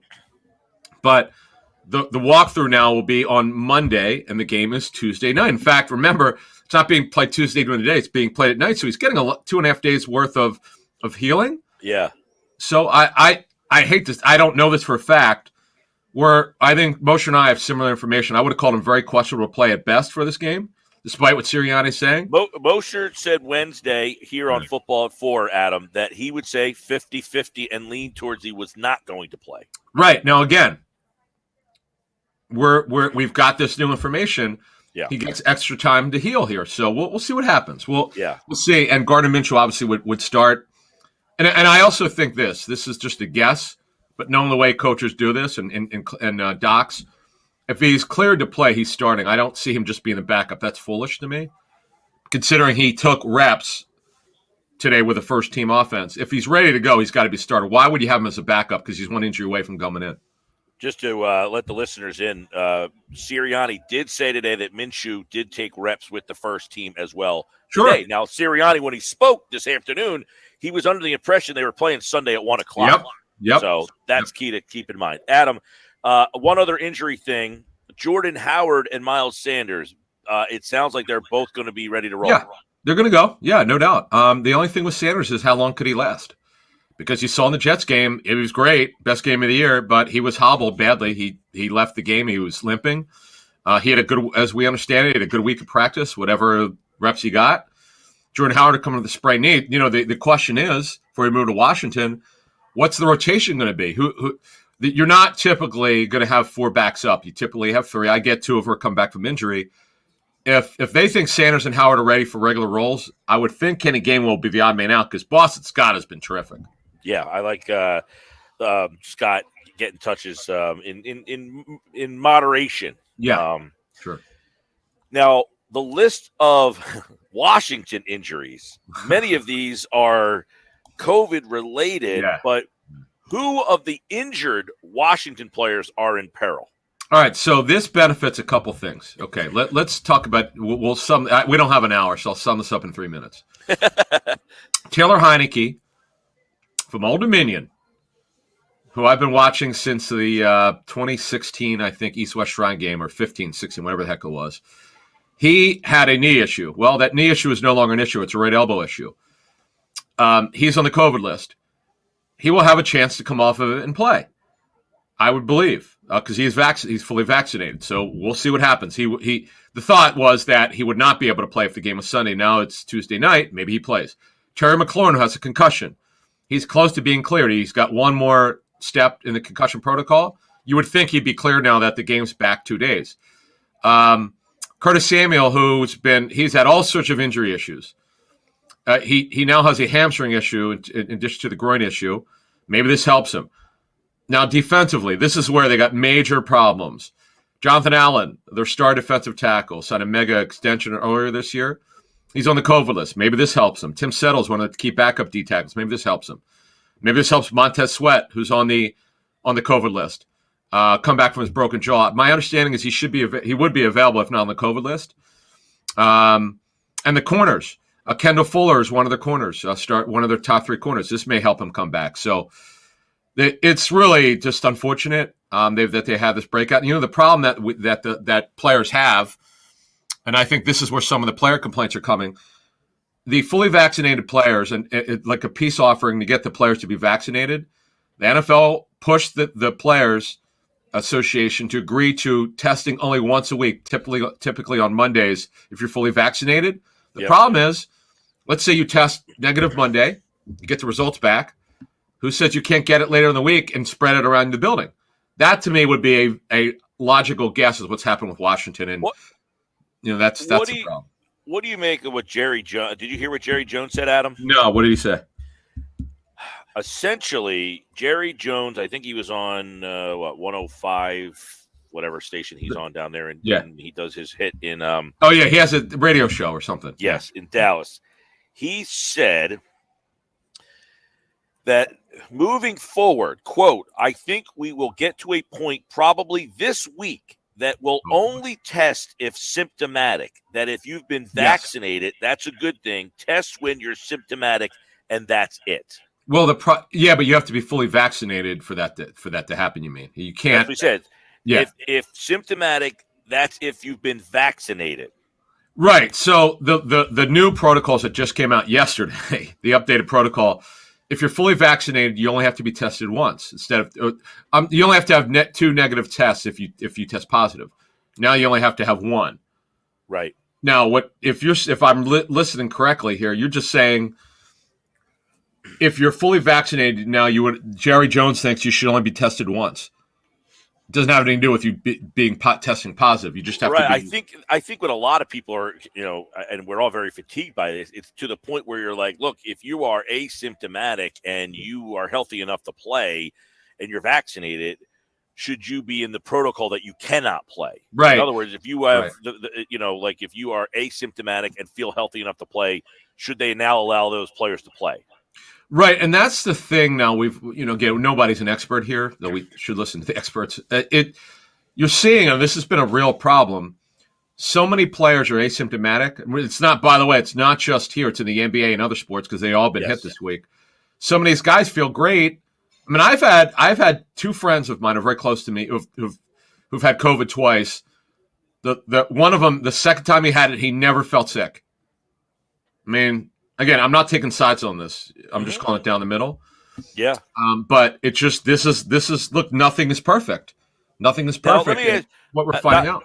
Like a friend of yours, like if he's not feeling anything, how did he know he had it? Was he required to be tested for his job or something? Yeah, I'm going to give you a hint.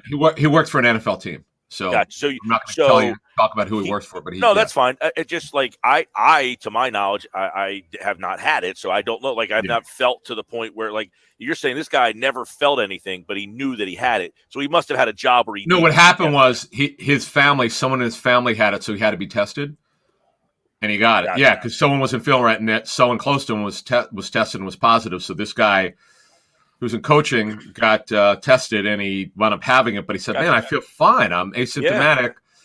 And as an NFL coach or executive, you have to be now. And by the way, they're all now required to get the booster. And that's kind of where it's at. On the field, very tough to break this down because the Eagles offense against the Washington defense, we don't really know what the Washington defense is going to look like. Yeah, but nothing will change, though. They're going to run the ball, Mike. The Eagles are going to run the ball. That's what they do.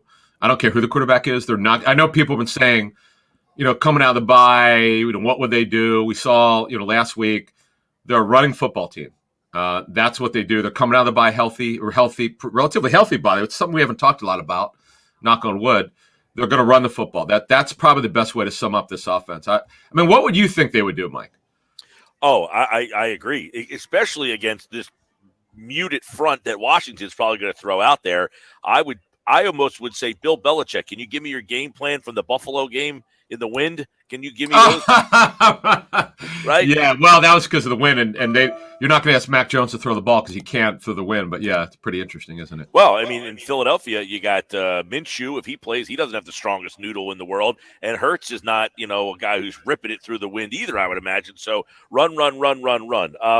Defensively here, it was going to be Garrett Gilbert was going to get the call. I guess who's going to play quarterback now for We Washington? don't know. Yeah, in fact, Tuesday night, the latest weather is fine. Tuesday night, winds are light in the 20s, high 20s.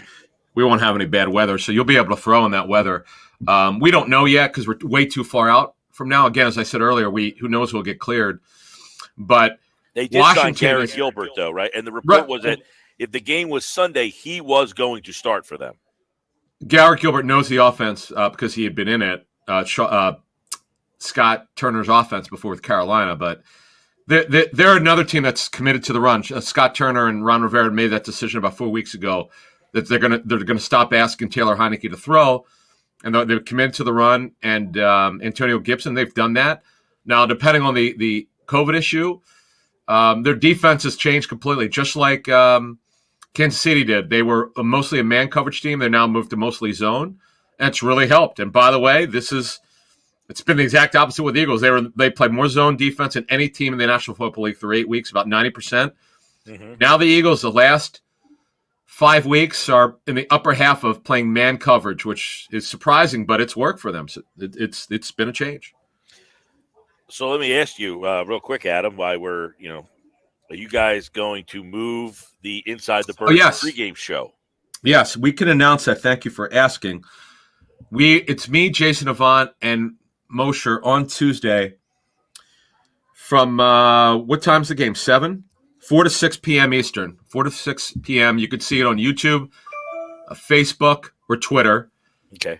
So we are moving it, and it'll be live in Technicolor. And we will also drop an updated game preview for Monday morning because we'll have additional information from both teams. Okay. Real quick, Quez Watkins, he was on the COVID list, right? Yes. I guess we don't know if he's going to be ready for Tuesday night, but if he cannot play, how do you see them? Where do you see those snaps going? Yeah, so I don't think it's going to change much because they're a running team. I think Rager may get a couple more targets. Devontae Smith better because he had got less snaps the previous game. So I would think those two, and obviously Goddard's got to be a bigger factor. You saw against the Jets, he was absolutely dominant. No one could stop him. He, to me, should be the focal point of this offense, not Smith. It should be Goddard 1 and Smith 1A. No one seems to be able to handle Goddard when they actually target him heavily. Yeah. And that's, to me, should be the way that they go here. All right, so there's the news. As you heard, Adam Caplan from the Inside the Birds podcast. Number one, if you're a fan of watching their pregame show, it's Tuesday night, 4 o'clock. They'll do the pregame on YouTube and all their social media channels. Eagles, Washington, that game has been moved to Tuesday at 7. We'll carry it here on 97.3 ESPN. And, boy, what a day this has been in the NFL. Man. Be well. All right, Adam, good to see you, buddy. Thank you. See you. Adam Caplan and the Inside the Birds guys. We are live here at Bally's Fan Duel Sportsbook in Atlantic City for Happy Hour Friday. When we are live on location on Happy Hour Friday, we bring the man, the myth, the legend out with us. Pete Thompson is here for a double disco dose of Happy Hour Friday. We'll talk a little Eagles and, oddly, Pete Thompson, the last time the Eagles played on a Tuesday night, we were both there. Is that the Joe Webb game? That Is was that the Joe Webb, game. Minnesota? Now, our friend John McMullen tweeted out man. that it wasn't the Joe Webb game. It was the Antoine Winfield game. He was the one that wrecked that game. Webb just happened to be the quarterback that night for the Vikings. That's the name everybody remembers from Dragnet, Joe Webb. So the last time there was a Tuesday game, we were there, but apparently you will be there again. Yeah, I'm going. I'm going. Listen. Can I take your place? Well, you want to sit with my father? Why not? Your dad knows me. Row 6. I don't care what row it's in. You got to escort him to and from the subway. Can you do that part? You got to walk at his pace. All right. Happy Hour Friday with the PT. He's live here at Bally's Fan Duel Sportsbook in Atlantic City. We're going to talk about this game being canceled, or not canceled, postponed. So the Eagles game is moved to Tuesday night. They will play Tuesday at 7. against the Washington football team. There's other games that have been moved. The game last night was great, by the way. Yeah, We'll I get didn't into that. see much of it, but The yeah. Flyers tomorrow. They played in front of no fans last night, Peter. Yeah, but listen, you got me once. I believed that they were playing Pittsburgh because you said Pittsburgh on the radio, and then I was like, wait a second, they're in Montreal. Yeah, last night they were in Montreal. That was my bad. Okay. I do remember saying Pittsburgh. I don't know why I said Pittsburgh. Are they playing Pittsburgh next Thursday? I don't. Yes. Yeah, that's you what go. it is. Okay, so you're only a week off. Yep. I clicked the wrong thing on my trusty Oh, phone that's here. entirely possible. All right, Sports Bash Live, 97.3 ESPN, the free mobile app. Back with more.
All right, here on Happy Hour Friday, we're live at the Bally's Fan Duel Sportsbook, where you can make your bets for the weekend action. There's action all the time. I mean, you got college basketball right now. Hey, local kid involved in this game on the TV there, PT. Yeah, that would be Osunsuni or something like that. How do you say it? Osunie. Oh, I was so close. He It rolls plays off for, the tongue. that was him with the block shot. No, that wasn't.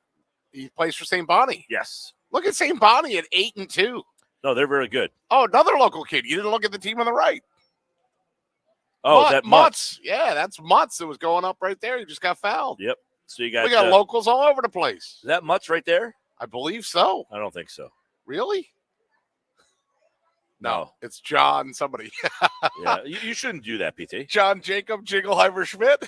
Happy Hour Friday, live here at the Bally's Fan Duel Sportsbook. But the point is, God, there's never live let action. facts get in the way of a good story. Live action all day that you can come on out here and put some bets on. Now, the football action is all over the place. So tomorrow, there was going to be a game Saturday afternoon. Yeah. We were going to have it on 97.3 ESPN, the Raiders and the Browns. That game has been moved to Monday night at 5 o'clock. Was there not a Monday night game originally? I didn't look ahead. Doubleheader now. Oh, now there's In a fact, I doubleheader. have the way that they're going to do it all. This is the way. The I Mandalorian. have the This is the way. rundown of how this is going to work. Clearly, you don't watch The Mandalorian. No, I don't know threw what that you're out there talking about. twice. Somebody out there knows. This is the So way. the Saturday game, that start time will remain as originally listed at 7:45 All right. tomorrow night. Monday, the Browns-Raiders game will be at 5. Okay. There will be a double header now. So 5 o'clock And then and the then regular- 7:30 the regular time. Okay. You can do a join in progress. That's more jargon for what we're All doing right, over all here. right, fine. But that's the situation. And then the Eagles game is going to be on Tuesday night at 7. Now, are both those games that are moving to Tuesday at 7? Both at 7 o'clock. Oh. So all right. I think that's I what heard Adam that when I Caplan was was walking saying. in here. Adam was saying, you have two teams playing out west, the the Rams and the Seahawks. Right. So why they didn't do them at 10 o'clock so you could do a doubleheader on Tuesday? Yeah, why wouldn't you do that? Don't know. Because it makes sense. Sounds like it. So what's your take on the fact that they're moving the game to Tuesday night instead of making the Washington team forfeit? I'm angry. I'm downright like, why penalize the Eagles? They've followed the protocols. They've taken care to wear masks and distance in the facility and do whatever they need to do to only have what? One person? Isn't Quez Watkins the only person that's on the COVID Jason protocols? Huntley. Oh, well, yeah, sure. Chet Huntley, right? That's back in the well, anyhow, why penalize the Eagles? You know what I'm saying? Like, I understand that the Washington football team is decimated by COVID right now, but hold true to your guns. Like, I mean, the league said before the year started, look, we're not moving games. And what are they doing? Just rolling over. Right. That bothers me. And it looks like the players are a little frustrated because they don't know what's going on because they were told that, hey, you're going to forfeit the game. Yeah. I saw a Raiders tweet while I was just settling in here. One of the Raiders players tweeting out, like, I pay my league dues. This is apparently what my league dues get me. Bleep, bleep, Jack bleep. Mike, the NFL is what it is because of its fan base. They do this for us. The people who suffer from the forfeits are us. Imagine being a diehard football team fan and your whole season is ruined by COVID. Just like everything else in life, that sucks. They are doing this for us. But if they were truly, to that comment, if they were truly doing it for the fans, then they would schedule the games separate on Tuesday. There's you can't say they're doing it for us and then their actions, like, what's the phrase? Actions speak louder than words. I mean, you're talking about the scheduling of the time. Yeah, He's what's saying, wrong though, with that? because people in Seattle and the Rams, they don't care that Philadelphia is playing Washington at the same time. True. So I'm not looking at them slapping the fans in the face because they didn't give us a doubleheader, for God's sake. Well, I would have liked it, though. I mean, keep in mind, the television may not have had the inventory Monday to say, hey, we're going to give you 2 games on. Keep in mind, too. Yeah. Both games are Fox games. Okay. So Fox, the local affiliates doesn't normally have a football game on Tuesday. Yeah. And then instead they have 2. Are you going? Is that what you told me? No, you're not going No. now. Okay. Now, I wasn't going at all. I mean, I know, but years ago you went to the Tuesday night game the last time. Yeah, I just happen to have tickets for that right. game. But that got my brain thinking like maybe you were actually going to go to this one now. No. No. I mean, unless You know, it's interesting. The tickets we had for 99 bottles, the guy who won those tickets, I was like, man, this guy got a great game now. He's going to Philadelphia, Washington, which is basically a playoff game now. And now this game has been moved to Tuesday for that gentleman. Yeah. Well, and for me too. But there you go. Wherever you go, there you are. Well, that's what this gentleman's saying is if you were an Eagles fan and you had season tickets or you had tickets to one game all year and it got canceled because of a forfeit. Yeah. That would be where, okay, all right, I could buy a little bit of that. But listen, I also still think you got to keep your own house in order, you know. And I heard you talking with Adam Caplan earlier about that there are teams that have done a better job of the protocols staying out of it, and there are ones that have been a little less sloppy and a little less vigilant on, you know, I ultimately think that the Eagles, you know, now I did also hear that maybe that gives Jalen Hurts time to heal up. I didn't realize, I thought for sure Jalen Hurts was playing. The way that it was said, it sounded like he was a full participant today. Right. But reading the transcript here from Nick Sirianni this afternoon, he said he was a full participant, but he did not say that he was definitively playing. They basically said that they were hopeful. I'll read the actual comment that he made. He was full today. He's questionable, but he's trending in the right direction, and we're hopeful. Okay. See, that's it. I thought that they were doing that when he was first listed as questionable, Hurts, and I thought that they were just trying to pull another move that they did to the Jets, which was let's not reveal anybody's playing status for as long as we don't have to reveal it to maintain a competitive advantage. And then I also thought, Gill, that the competitive advantage when I heard the other day that, like, I had heard 18 Washington football team players were out. Then I heard 19. Then I heard 21, right? That number just kept going up and up. And when I heard 21, I thought, well, you don't need any subterfuge on your end, Eagles. These guys are decimated. You know, I actually predicted to someone and was going to use this today as my prediction, 30-13 Eagles. I didn't think they were just going to win. I thought they were going to win big. Now, this changes things. I have no idea how the game's going to go, given the fact that it's a few days later. And well, when we just talked to Adam a couple minutes ago, Pete, if you're a Washington football fan, you still have no idea who's playing quarterback for you, right? Like they don't have. They signed an emergency guy today. They signed Garrett Gilbert off of the Patriots practice squad, and Shermer's kid. That was the other guy, right? Kyle Shermer, maybe. I saw it. That was early this morning. So anyway, I remember they signed Garrett Gilbert. Now Adam Schefter reported this. I was in the car driving over to Bally's Fan Duel Sportsbook, where we are now, and the report at that time was they signed Garrett Gilbert off of the Patriots practice squad with the intent of starting him on Sunday. Right, because they literally needed a body to play quarterback. Well, this text message, this brings up the other side of it. Okay. Now the Eagles have a short week for the following game. Is that fair? There you go. Is it fair? No. But as Adam Caplan said, or maybe it was Sal Powell, it's the equivalent now of like the Eagles having to play a Thursday night game and then go right into a Sunday game. Yeah. Well, but the opposite direction. Like you play on Sunday and then you have to play again on Thursday. Yeah. You're playing Tuesday and then have to play again on Sunday. It's the same amount of the same gap. But the Giants don't have to do that. Typically, both teams that play on Thursday night are both playing on a short week. Right. So now the Giants get an advantage. Now the Giants, they're a mess too. They beat you last time. That's true.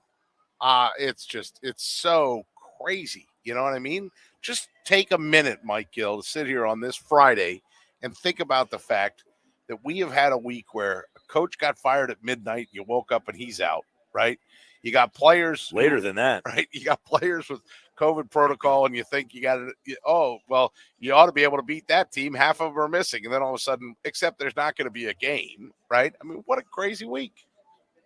And think about it, like nobody cares out in the listening audience about the fact of, what it means for just us. I'm on remote today. Yes. Which makes it much more difficult to communicate. But we are supposed to carry the two games tomorrow. Yep.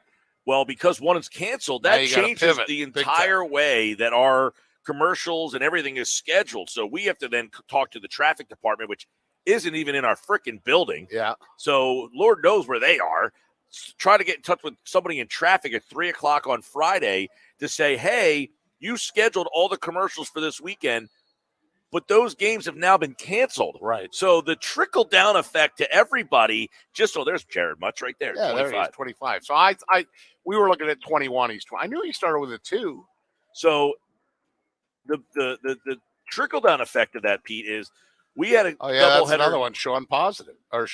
Sean Payton was earlier today. Yes. That was around lunchtime, I think, when I saw that tweet. That's the second time he's had it, too. Yeah. So the trickle-down effect is tomorrow, Saturday, we're supposed to carry the doubleheader that starts at 4. Okay. That game's canceled.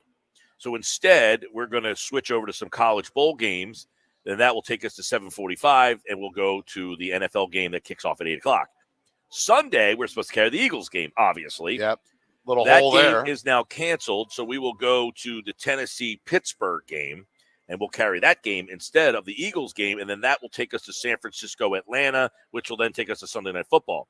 Monday, we will now have a NFL doubleheader. And it abbreviates your show, right? We'll probably pick up the game in the football game in progress. Okay. We'll probably pick that up right after me. Fair question. And then Tuesday, we were supposed to have a bowl game on, and then the Flyers game at 7. Okay, see you, Fly guys. Now the Flyers are going to be bumped, and the Eagles will play on Tuesday. So there's a lot of moving parts that happen because. What about pregame? Is there a pregame? Starts at 6. Okay, very good. All right, Josh, you got that? Well, we've been trying to communicate back and forth. Austin Uni is 21. See, I knew there was 21 in there. 21 for St. Bonnie's is the main lane. His name is Osunie. All right. I just know he's slow. Well, if I messed up his name, I know you'd be the first guy to jump down my throat. Whoa, never. I have no idea what you're talking about. I believe the Flyers are playing Pittsburgh. I'll believe anything out of your mouth. St. Bonaventure, by the way. You told me I was a handsome man when I sat down today. I believe that. They were a ranked team. They lost a game earlier to they lost to UConn, maybe. Tell you what, St. Bonnie could beat the bleep out of my Temple Owls. They're terrible right now. Well, they're getting pummeled right now by 21. Doesn't matter. That 13 points is 13 points against Virginia Tech is still stronger than anything that. All right, what would you think of? Speaking of Temple Owls, they're awful. What's McKee doing?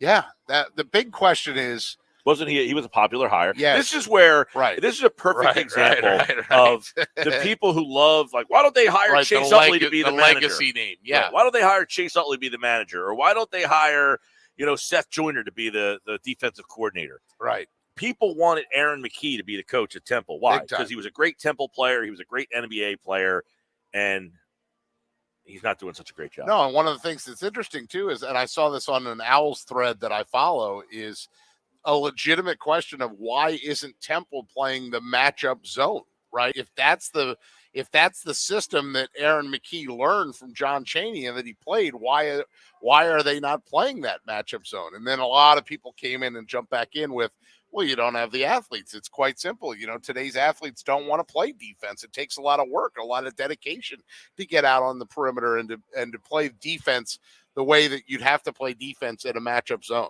And that's one reason among many.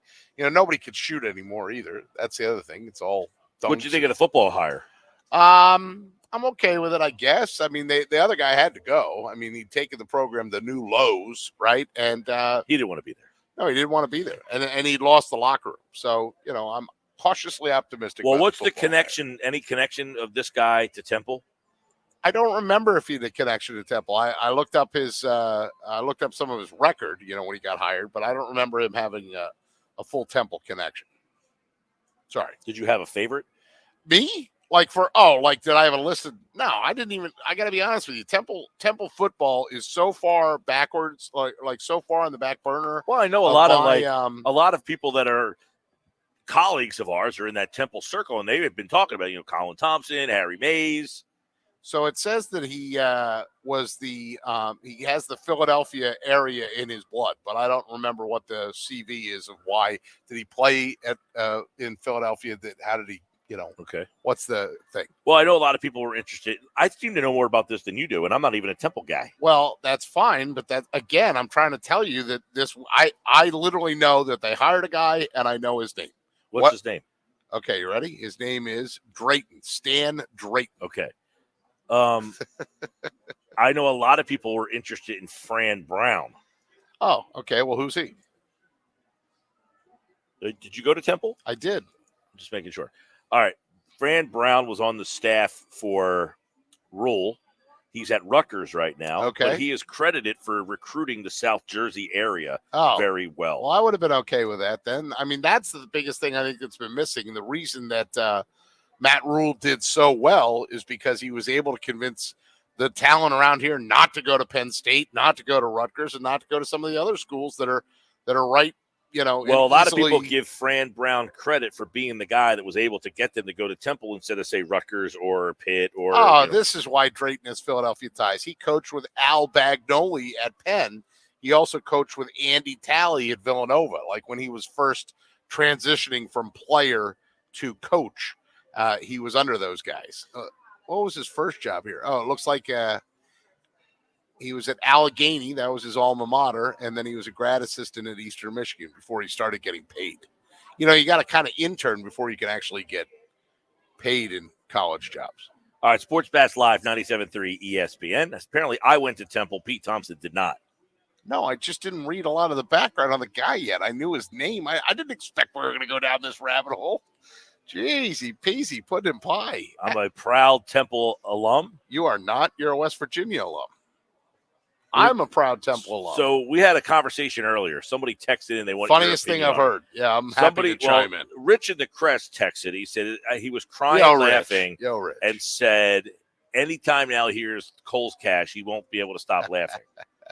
But you were at the party last night. I was. You were the MC of the party. I was the MC of the White Elephant Exchange with a twist. Said it was like the Seinfeld episode. Kramer, you're fired. Well, I don't even really work here. I don't even really work here. That's why they named me the MC. That's what makes this so difficult. Pete, you're hired to be the MC. Right. I don't even really work here. That's correct. I know. Here's the microphone. Here you go. All right, we're back with more Sports Bash. Stick around. Plus, Casey Joyner, one thought on every game. There's Osunier. Sports Bash Live on 97.3 ESPN. You're just showing up.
All right, welcome back. Sports Bash Live, happy hour Friday. He's Pete Thompson. I'm Mike Gill. What's up, Peter? Pete Thompson. Where are you going tonight, Peter? Take a hotcakes with sausage.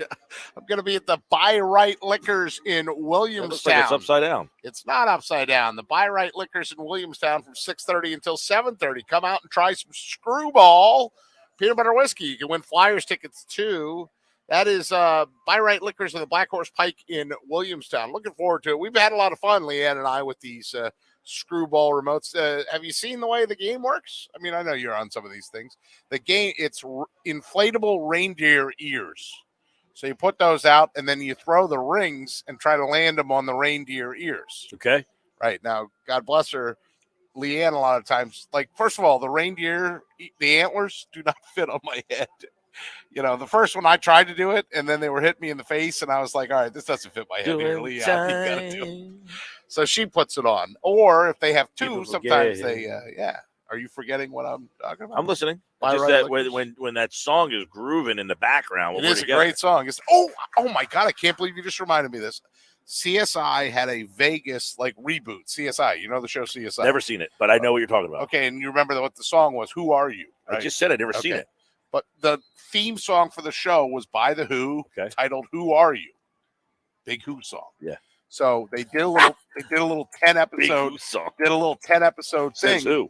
Says me. Did a little 10 episode thing, reunion kind of thing, and at the very end, like on the closing credits, guess what song they played over the closing credits? I'm going to imagine that one. No. They called him the Seeker. I've been searching low and high. I like that song. I know you do. You think the Who touring still? The Two? The Who? The Two? Yeah. Yeah, I think the two of them all. Well, at some point, it depends on if Roger Daltrey wants to, This is the song right here? It is. This is it. This is the theme song to CSI right here. I think I knew that. Yeah. You had to know it. It was on for like 13 or 17 seasons or something. So, yeah. Have you not tried? You said you tried this with bananas, right? Have you not tried I've had with Screwball straight. Okay. I enjoyed the Screwball immensely. I'm like a big fan of chocolate peanut butter banana. Okay. And so you could do is there a chocolate peanut butter liqueur?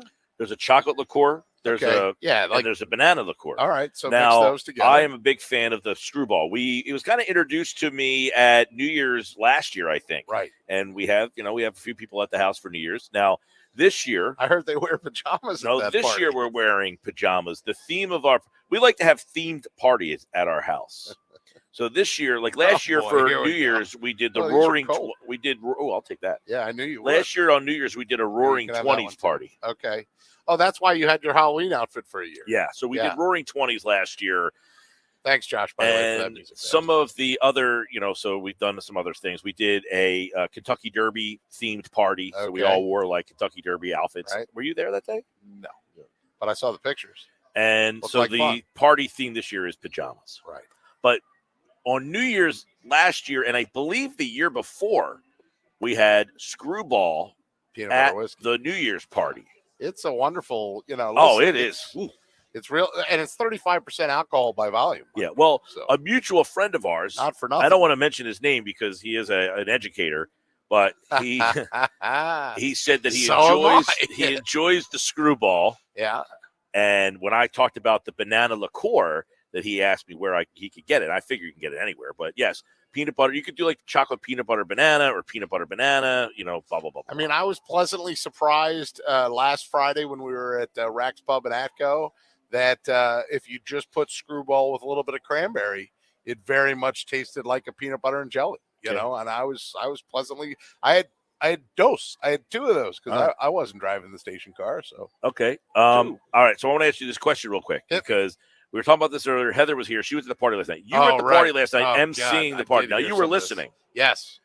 So the guy texted in. He wants to know, would you tip with a Kohl's cash? Never. Absolutely not. I would. I heard Heather say that she made sure she had cash before she went. I was in the same scenario. And where I bank, you can now change the denominations of what you want it to spit out. Yeah. And I always make sure that it spits out like a number of fives, like either 5 5s or 6 5s. Yeah. And to me, the 5 is the 5 is the new 1, right? it just, people have been out of work for a long time. The pandemic happened. I just look at it like, listen, the 5 is the new 1. So that was my move last night. Now, you said you had 2 beers. I had 3. Okay, well, I had 2 beverages last night. I had 3 beers, 3 trips to the bar, I should say. All right. I had 2 beverages last night, right? The first time I went up, I put a 5 in the cup. Right. Second time I went up, I put a 5 in the cup. Same. But then that was it. I only had 2, and then I left. So really, well, this guy said he must have been listening earlier. He says, I just got back from a bike ride, and I was listening. As a bartender, I need to pay my bills, not get new slacks.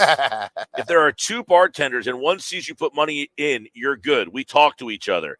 For open bar, leave 10 to $20 the first time, and you're good. Oh, okay. That's interesting. Because at weddings, sometimes you do kind of feel like, how many 5s do I have to give here? But well, I typically will do that. Like at the beginning, I'll say, hey, here's 20. Right. Remember my face. But I laughed at the Seinfeld thing, too. You're making sure that they see you put the 20. That was her. Yeah. So true. This Friday goes too fast, BT. It sure does, man. Eagles Tuesday night. You going? I'll be there. Just like I'll be at the Buy Right Liquors and the Black Horse Bike in Williamstown tonight. Well, Pete will be there. Josh, He'll be checking in.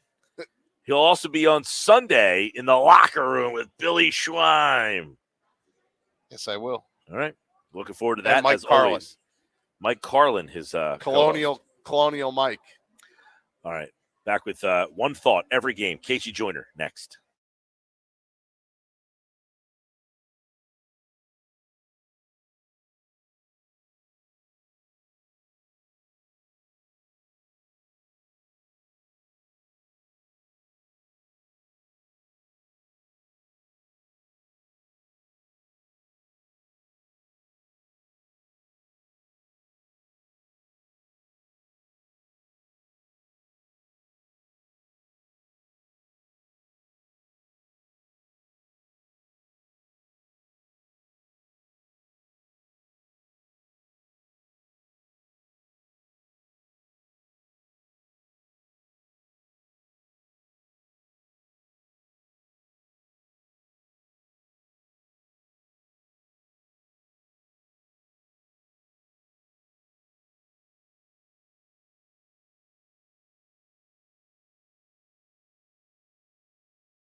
All right, final hour of the show. It's been a wild day today in the NFL. Games moving all over the place.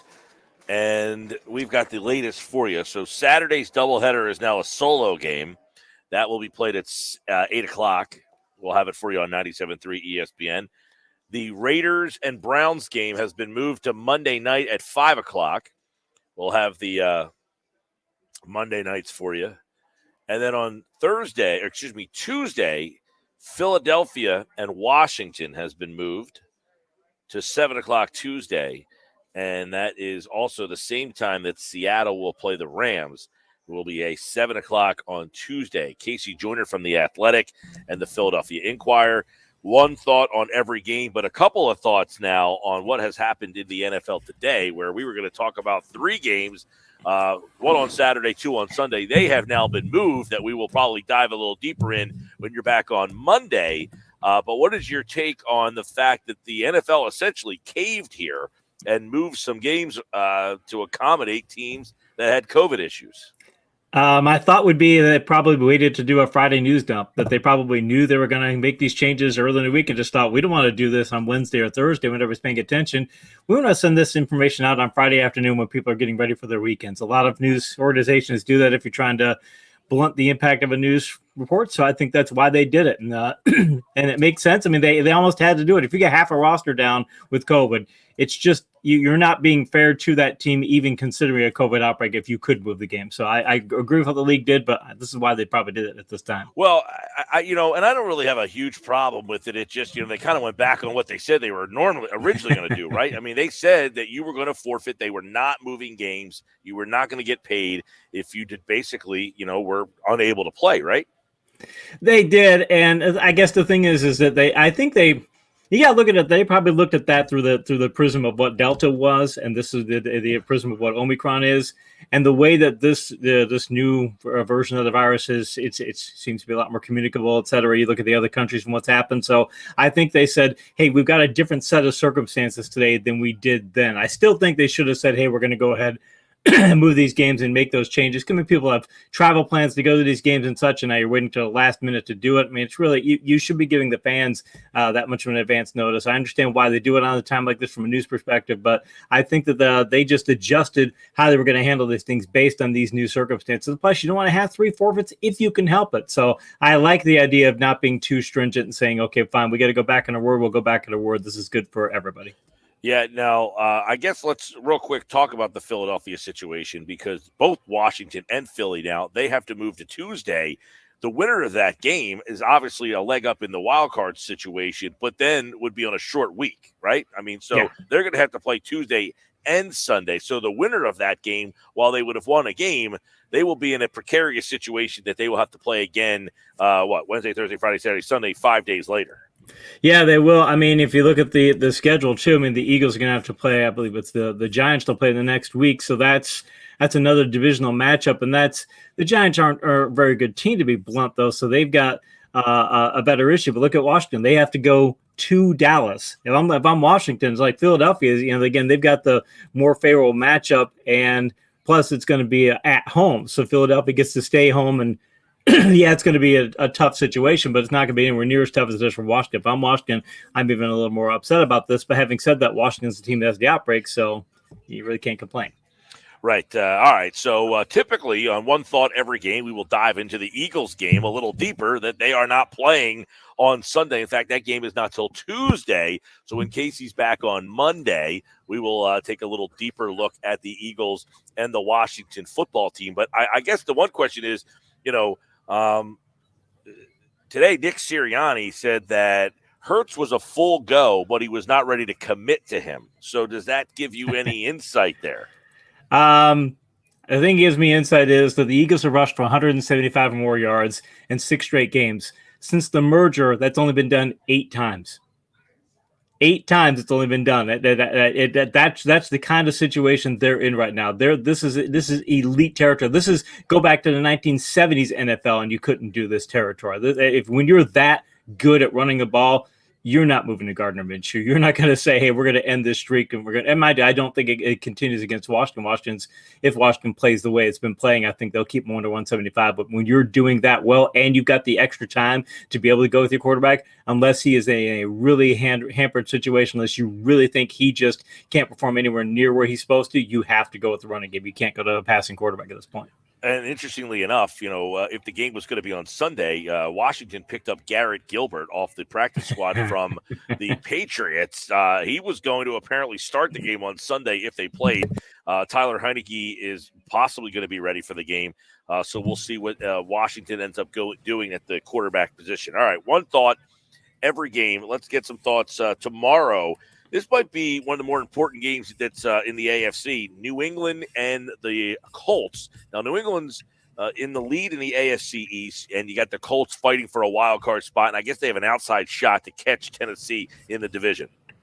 They do, and mind you, Tennessee's not playing particularly well. It would not be a shock to see Pittsburgh beat them this week, and I know that. What is it? I think that, because they've got essentially a 3-game deficit, the Colts would have to make up more than just 2 games. They can't just tie. They have to get the lead. But Tennessee's not playing particularly well. The Colts are fired up for this one, though. I mean, they think that they can. I did my power rankings for the Inquirer this week, and the Colts were 3rd on that list, and the Patriots are 1st. So it's that good of a game. Thing is, though, the Patriots, they've allowed 13 or fewer points in 5 straight games, 2 or more takeaways in 6 of the past 8 games. Now, the Colts have a top 5 offense. They've tallied 2 or more takeaways in all but 3 games this year. I think it's going to come down to Wentz versus Jones. If Wentz can be the no-turnover guy that he's been a lot this year, if he could be that guy, they'll be okay. But him versus Belichick, I think he makes more mistakes than Jones. So I think New England wins this. Okay, one thought every game. But before we get to the Sunday slate, I do want to go back to last night. It was a great game last night. I know you're the football scientist, kind of an analytical guy. Did Brandon Staley go overboard last night? The thing is I always tell fantasy football managers that you want to, if you're playing during the regular season, you want to play the odds, right? You want to make sure you're playing the percentages because the percentages will work themselves out over the course of 13 games, 14 games now. But in the postseason, you want to approach it differently. Same thing with analytics. Over the course of the long haul, it makes sense to make all the moves that he did to go for it on 4th down 5 times and then shoot field goals. Not like he's got a bad kicker. Hopkins is a solid kicker. And I get going for it near the goal line, but you got a 45-yard kick that should be a makeable kick in today's NFL. And frankly, there might be in a situation where if you had 3, as somebody pointed out on Twitter last night, if they'd gone for those field goals at one point, I think they're up 23-14. That's a whole different game than where they were. So I think that it does pan out for the long haul, but you only go for it if you know you can make it. Obviously, they didn't know they could make it because they didn't make it on 3 different occasions. So it's one of those things where maybe they just need better fourth down calls. Yeah, they lose that game last night. They had a chance to take over the division lead there with that win. That's why that game was so important last night because they would have swept. But I think it at least says that the Chargers, I'm here at the Bally's Fan Duel Sportsbook, and if I'm looking for kind of a long shot team here, the Chargers are plus 2,100. I kind of feel good that team could be a dark horse in the AFC. I would agree. If they capture lightning in a bottle, I would think they've got enough talent to do it. And I think again, you go those situations, you go for it, and plus, mind you, they're going for an 4th down without Chris Jones in there, and they've been running the ball exceptionally well. So, I mean, I can see why they do it, and if those situations work out, they would have won that game. So it's one of those things where, would it be a good long shot play? Yeah, I think it'd be a good long shot play because if they catch lightning in a bottle, they're talented enough to be just been 18. All right, let's look at one thought every game. Let's go to the Sunday slate of games. Carolina and Buffalo. I mean, Buffalo needs this game. They are 7-6, tied with a bunch of teams for that wild card spot. Carolina is essentially kind of out of this. They're one of those 5-8 teams right now. If they win and some things happen around them, they can hang around for another week. But this game is much bigger for Buffalo. It is much bigger for Buffalo. I mean, their season started to fall apart week 9. They had that loss to Jacksonville, which is just even more incredible the more we look back on it. They've lost 4 of their last 6, 3 of their last 4. The ground game is their problem because they don't have a very good rushing offense, and they've allowed 623 yards in the games against the Colts, Patriots, and Bucs. 623 rushing yards they allowed. That's incredible. But Carolina's ground game is not that good. Chuba Hubbard seems to have hit the rookie wall, and I think that they're not going to be able to take advantage of that weakness. And you add in Allen and Diggs and their big playability, I'll take Buffalo. All right, let's go Arizona and obviously Detroit. They're just playing out the string. But it's a pretty interesting game now all of a sudden for Arizona. They've lost Hopkins. They've fallen out the number 1 seed, but they can't lose to Detroit, right? You wouldn't think so, but mind you, Detroit gave more of the few teams trouble when they came to Detroit. I mean, the Vikings, Bears, Ravens, and Niners all got out of there with wins by a total of 14 points. 14 points of those 4 teams total is what they beat Detroit by. So I think that Arizona's has some problems. Looks like they're going to get Chase Edmonds back. They don't have Hopkins, though. Nuke is out, and their passing game is not quite the same, but having Connor and Edmonds is going to be more than enough to give them some firepower to do it. But I think it's going to be a lot closer. If I was betting on a point spread perspective, I'm taking Detroit in the points. All right, one thought every game, New York Jets, Miami. Jets, obviously, they're one of the teams that are pretty much out of this, but Miami, 6-7. They're a game behind that mess of teams at 7-6, and if they can win out here, it would be a very interesting thing to watch for the AFC wildcard side. It would be, and Miami's won 5 straight, and mind you, it's bad teams that they beat, but the Jets are a bad team, so it's good for them in that time frame, though. 5 wins. They've allowed 11 points per game. The max they allowed was 17. If you take that 17-point game out there, I think under 10 points per game allowed. So their defense is doing great. They have 11 takeaways in those victories. New York's going to get Michael Carter back. It's going to help their ground game, but it's not going to be anywhere near enough. Miami does get they get Gaskin for this game. He was on the COVID list earlier. He's cleared the COVID list now, so he's going to play. But when you got Zach Wilson under center, he's making the kind of mistakes he's making the way that Miami's playing. I'll take Miami. All right, let's go to Dallas and the Giants. This is probably one of the least appealing games of the week because Dallas has pretty much locked up the NFC East, and the Giants are essentially eliminated here. The only thing here is Dallas needs us to keep a game pace on, some seeding here. They do, and Dallas keeps stumbling the way that they have. I mean, it's a long shot that they would lose the division, but they really can't afford to lose a divisional game because the divisional matchups, the divisional record is part of what's keeping them tiebreakers ahead of the team. So, but the thing is, the Cowboys go as their deep. They've been winning on defense now because of their offensive injuries, and that works when they can get takeaways. They're 1-2 in games and they don't get a takeaway. They're 7-2 when they register 2 or more takeaways, and their 2 losses were Tampa and Kansas City. So I think when you've got Mike Lennon or maybe even Jake Fromm, they're saying that, Lennon's playing so bad and they might put in Fromm. That tells you where the Giants offense is. I think they make at least 2 turnovers and Dallas wins. All right, Tennessee and Pittsburgh. All right, another big one. AFC South leading Tennessee. Pittsburgh last place in the North, but by only about a game and a half here. That tie is going to come into play, it feels like, somehow here. Tennessee at Pittsburgh, too, so they got to go on the road. Who would think that Pittsburgh's season might come down to not being able to beat the Lions? That doesn't speak well. Mike Tomlin's defense, 159 or more rushing yards allowed in 4 of the past 5 games. And they've only gained 74.3 rushing yards on offense in the past 4 games. The Titans are not the same offense without Henry in there, but their defense has allowed more than 100 rushing yards only once since week 5. So I think they're going to shut down Najee Harris. They don't have much to fear in terms of turnovers. Pittsburgh's only generated more than 1 takeaway on 2 occasions this year. I think that you've got a lot more pass to victory for Tennessee than Pittsburgh because of that, so I'll take Titans. All right, one thought every game. That, by the way, will be the game we have on 97.3 ESPN. That will replace the Eagles game at 1 o'clock here on 97.3. We'll have Tennessee and Pittsburgh for you live from Heinz Field. All right, Houston and Jacksonville. I mean, if you couldn't get a worse game at this stage of the season, this is the one here. But who really wants to win this game? I mean, because you're jockeying for draft picks all of a sudden now. Trevor Lawrence isn't jockeying for draft picks. I think Jacksonville's going to come out fired up. I don't feel confident enough to say I would put a wager on this game, but I still think that Jacksonville's going to come out very fired up. They've got talent issues and such, but they want to show that the Urban Meyer situation, it's a bad reflection on them. And I think they're going to want to show, look, we're better than what we were under him. And Darrell Bevell, by the way, when he was coaching the Lions and he took over as interim coach there, there's an interesting story in The Athletic from one of our writers that talks about how he allowed the Lions office to just cut it loose. Hey, go ahead, be as aggressive as you want to be because what do we got to lose? I think it would do the same thing tomorrow, so I would take Jacksonville. All right, that one Sunday, really, really depressing game right there between Jacksonville and Houston. Cincinnati and Denver. All right, lot around this game. I find this one to be really interesting because Cincinnati, 7 wins. They're a game out in the North. They are in the wild card mix. Denver is outside looking in on the wild card mix, but they also have 7 wins. So the winner of this game stays involved. The loser feels like they're out. Yeah, and the thing is Denver, they won 4 of their last 6. They got it because of a dominant rushing attack with Gordon and Williams. 147 more rushing yards in 4 of the past 6 games. The Bengals, they've lost 4 out of 6. I mean, they're struggling that badly. They've lost 4 out of 6. They've got 300 or more offensive yards in all but one of those contests, so they're playing well enough to win, but they're not doing it. Saving grace in Cincinnati could be that 3 of the losses in this span occurred when the opponent scored 34 more points, and Denver can't do that. But that kind of loses its edge when knowing that the Broncos did tally 38 against Detroit last week. So I think because Denver's winning more of its games of late and they're at Denver, and because of that ground game and how good they are there, and I just don't trust Cincinnati's ability to win close contests, I'll take Denver. But it's going to be a very close game. All right. One thought every game. Casey Joyner from The Athletic breaking it down with us.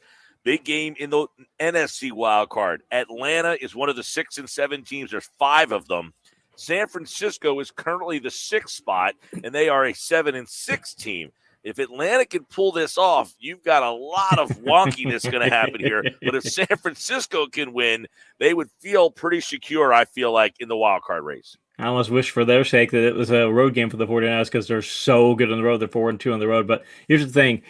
They've shown that 49ers need to win the turnover battle. They're 5-0 when they win the turnover battle this year. They're 1-2 when they tie and 1-4 when they lose. Now, Atlanta has won the turnover battle only 3 times this year. So, but those, mind you, 3 of those were in the last 6 games. So that does bode well for them. Still, I think San Francisco probably wins the turnover battle there. And they've been scoring a lot of points. They scored 26 or more points on 5 of their past 6. Atlanta's only posted 20 or more points in 1 of their last 5. It's also in San Francisco. For Atlanta's sake, they have to travel, so I think that's a difficult thing for them. So I'll still take the Niners because they got more paths to victory. All right. As you can tell, a lot of games this weekend have playoff implications. Green Bay, Baltimore's another one. Green Bay's the number 1 seed. Baltimore's the leader in the North. They need the win to hang on top of that division and really kind of save their season. They feel like they're free falling too. Green Bay is all of a sudden the top team in the NFC. So Green Bay at Baltimore. Don't like Green Bay's defense the way it's been playing of late. They were playing well through week 10, but since then they've allowed 92 points over the past 3 games. Not all on their defense, but still 92 points over 3 games. That's very bad. The good news is their offense is as good as it gets right now. They've posted 112 points in those 3 games, so that's why they're doing as well as they are. Their special teams also are pretty bad too. So I mean, Green Bay goes as their offense goes. Problem is Baltimore's offense, they kept up in shootouts earlier this year. But as the Ravens have a 3-1 mark in those games, but they can't get in the shootouts now because they don't have a good enough offense. They scored 22 or fewer points in 5 straight weeks. So Lamar Jackson, with his potential for missing this game, or if he does play this game, he's not going to be as he usually is. He's not going to be able to keep Baltimore going in a shootout. So I'll take Green Bay in a high-scoring game. All right, New Orleans and Tampa Bay. Tampa's in play for the number 1 seed. They need this for that. New Orleans is another one of those 6 and 7 teams, so they need this to stay in that wild card mix. On Tampa, I hate playing Sean Payton. They've won 6. The Saints have won 6 out of 7 against Tampa, including winning this year. It's a problem for them. The problem in leading in that type of history is that New Orleans lost. Now they've lost 5 straight games, and they only ended the losing skid because they faced the Jets. I mean, it says the New Orleans is just not doing very well. Tampa's offense is firing. It's got to be the best offensive league. They've scored 30 more points in 4 straight games, and they just look unstoppable no matter what they try and do. The Saints could try and keep up with a shootout. They've scored 29 or more points twice in the past 4 games, but I'm looking at the Saints offense going, I just don't see them being able to keep up in a high-scoring game with Tampa, so I'll take the Bucs. All right, there you go. So they are the Sunday games. There is now a double dip on Monday and a double dip on Tuesday. So Casey will be back on Monday to kind of take a look back at all of the craziness that happens on Sunday. As we just told you, a ton of games with playoff implications happening on Saturday, Sunday, 2 on Monday, 2 on Tuesday. Holy moly. So there you go. We'll be back on Monday to preview 2 Monday games and 2 Tuesday games, recap all the stuff that happened here. Real quick, while we still have a couple of minutes of free time here, let's take a look. We brought up the Jacksonville situation in this Urban Meyer. I mean, what kind of disaster happened down there with that whole thing there? But Trevor Lawrence, what are you seeing from him? Because I'm wondering if it's just because it was such a bad situation down there. Is he a guy that was overhyped? What do you think? I don't think he was overhyped. He had some weaknesses in his game. It wasn't everybody thought he was a dual threat quarterback. Not really that good of a rusher. He is more you want to develop him as a pocket passer. But if I'm Jacksonville, I don't have to go out of state to figure out the solution to my problem. Go down to Tampa, talk to Byron Leftwich, hire him as your offense or hire him as your head coach.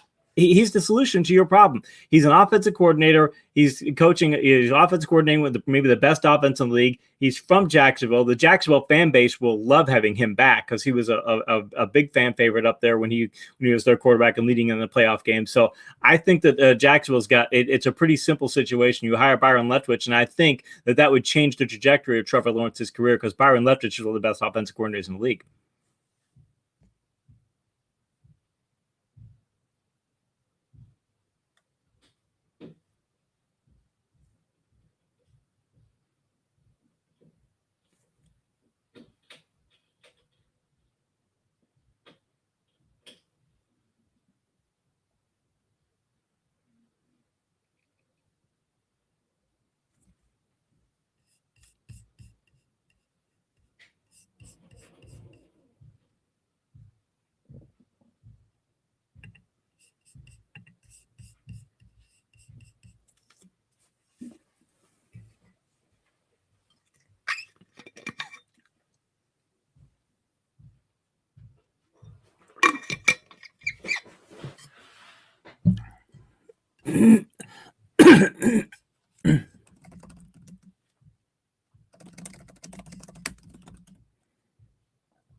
All right, 527. We're live at Bally's Fan Duel Sportsbook, 97.3 ESPN, the free mobile app. I'm Mike Gill. Sorry, we got a little disconnected there with Casey right at the end of that conversation, but I'm sure that whatever he said about Trevor Lawrence was certainly worth your listen.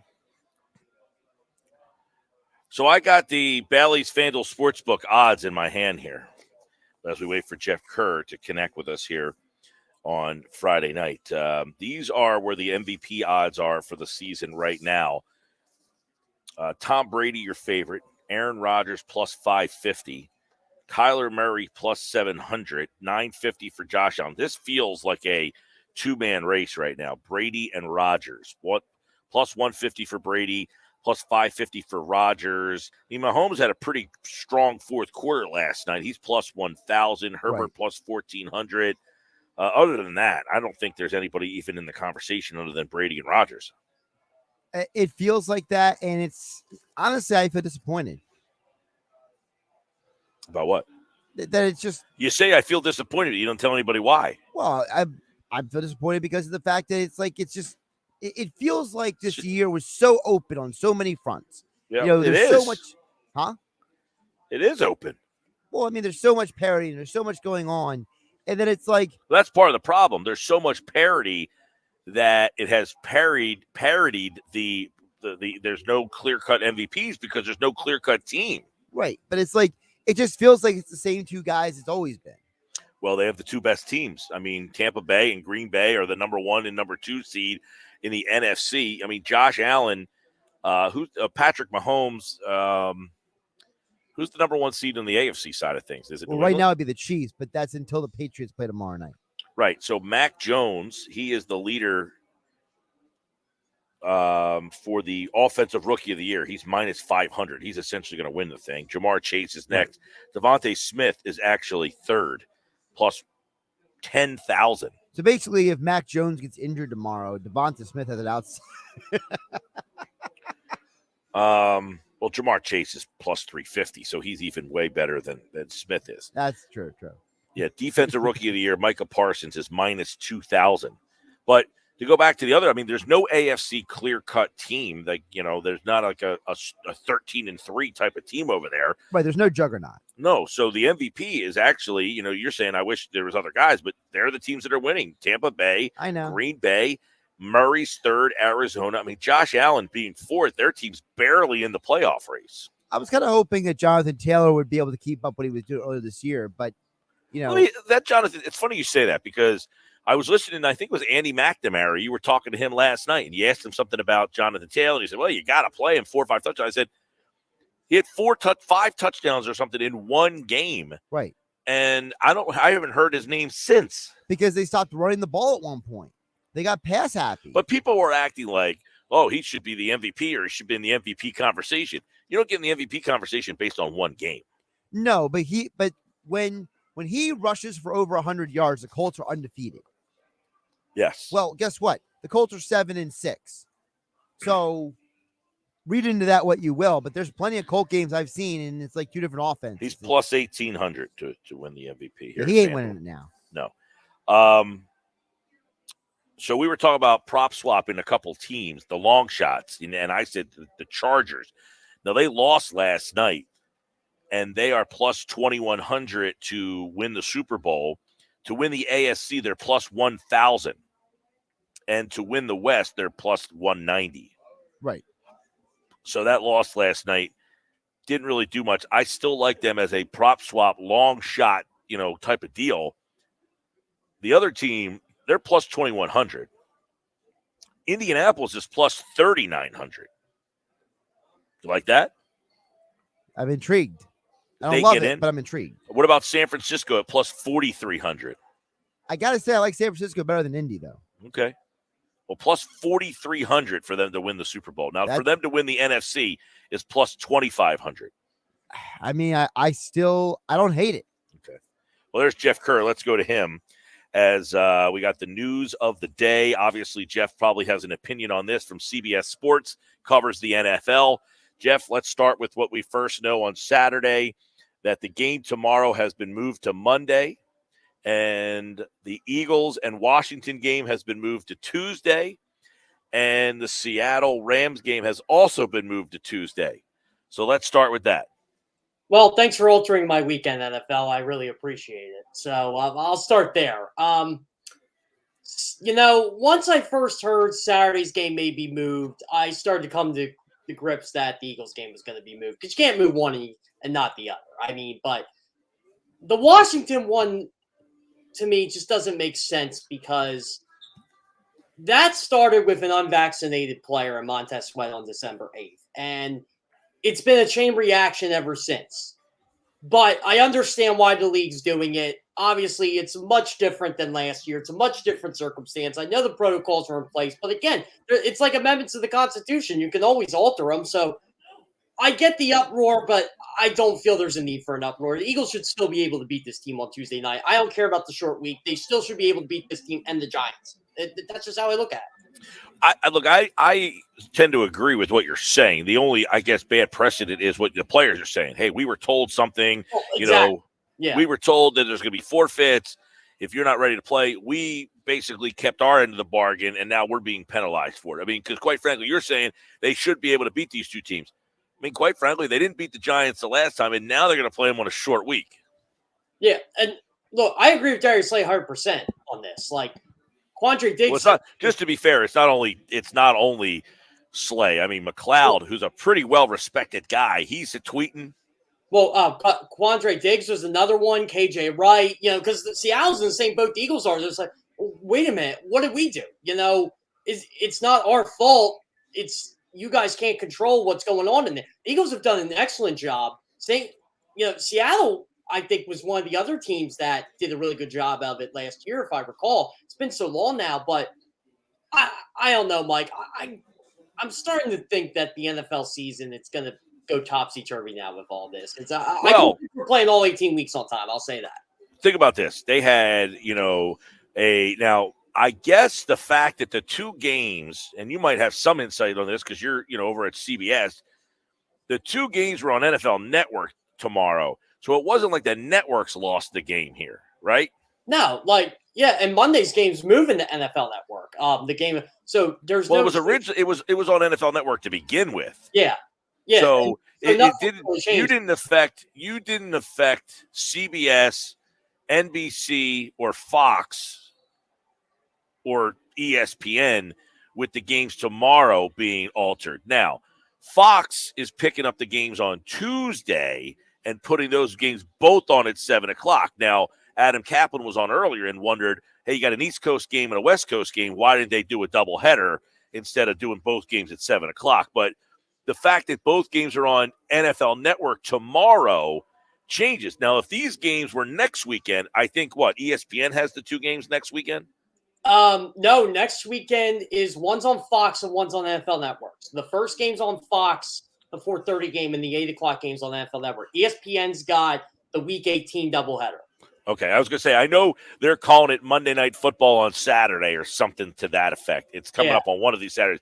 So you wonder if the networks were involved and you'd had to tell the networks, hey, we're pulling the game on Saturday that you basically begged to have. I mean, these networks want these Saturday primetime games, and now you're losing one. That's going to be interesting. Well, that was like the big thing in the contract. In the next contract, ESPN and ABC lost the Week 1 Monday Night Football doubleheader, and they said, well, how about we flex two games, two best matchups of the week in Week 18, and you get them on Saturday. Okay, right. Sure. And these were kind of flexed too, if you remember. Remember the Eagles-Washington were in contention for that Saturday game. There were like 5 games that could have been flexed. They were like Saturday, Sunday, and then they pick up the rest. And that's what the NFL. I mean, I'm happy we get to see Patriots Colts Saturday, but that Raiders Browns game is intriguing too. And when they moved that, I'm like, well, I can get it to an extent because it is a short week. It is a Saturday. Maybe if they put it on Monday night, there won't be that much of an uproar. Well, the Raiders are pissed off, so it doesn't matter. Well, the Raiders are, yeah. And, I mean, so are the Eagles. It sounds like anyway. Oh, That the Eagles are saying, hey, look, you're moving us, and now we have a short week. I mean, they're looking at that as we're going to have to play again on Tuesday, Sunday.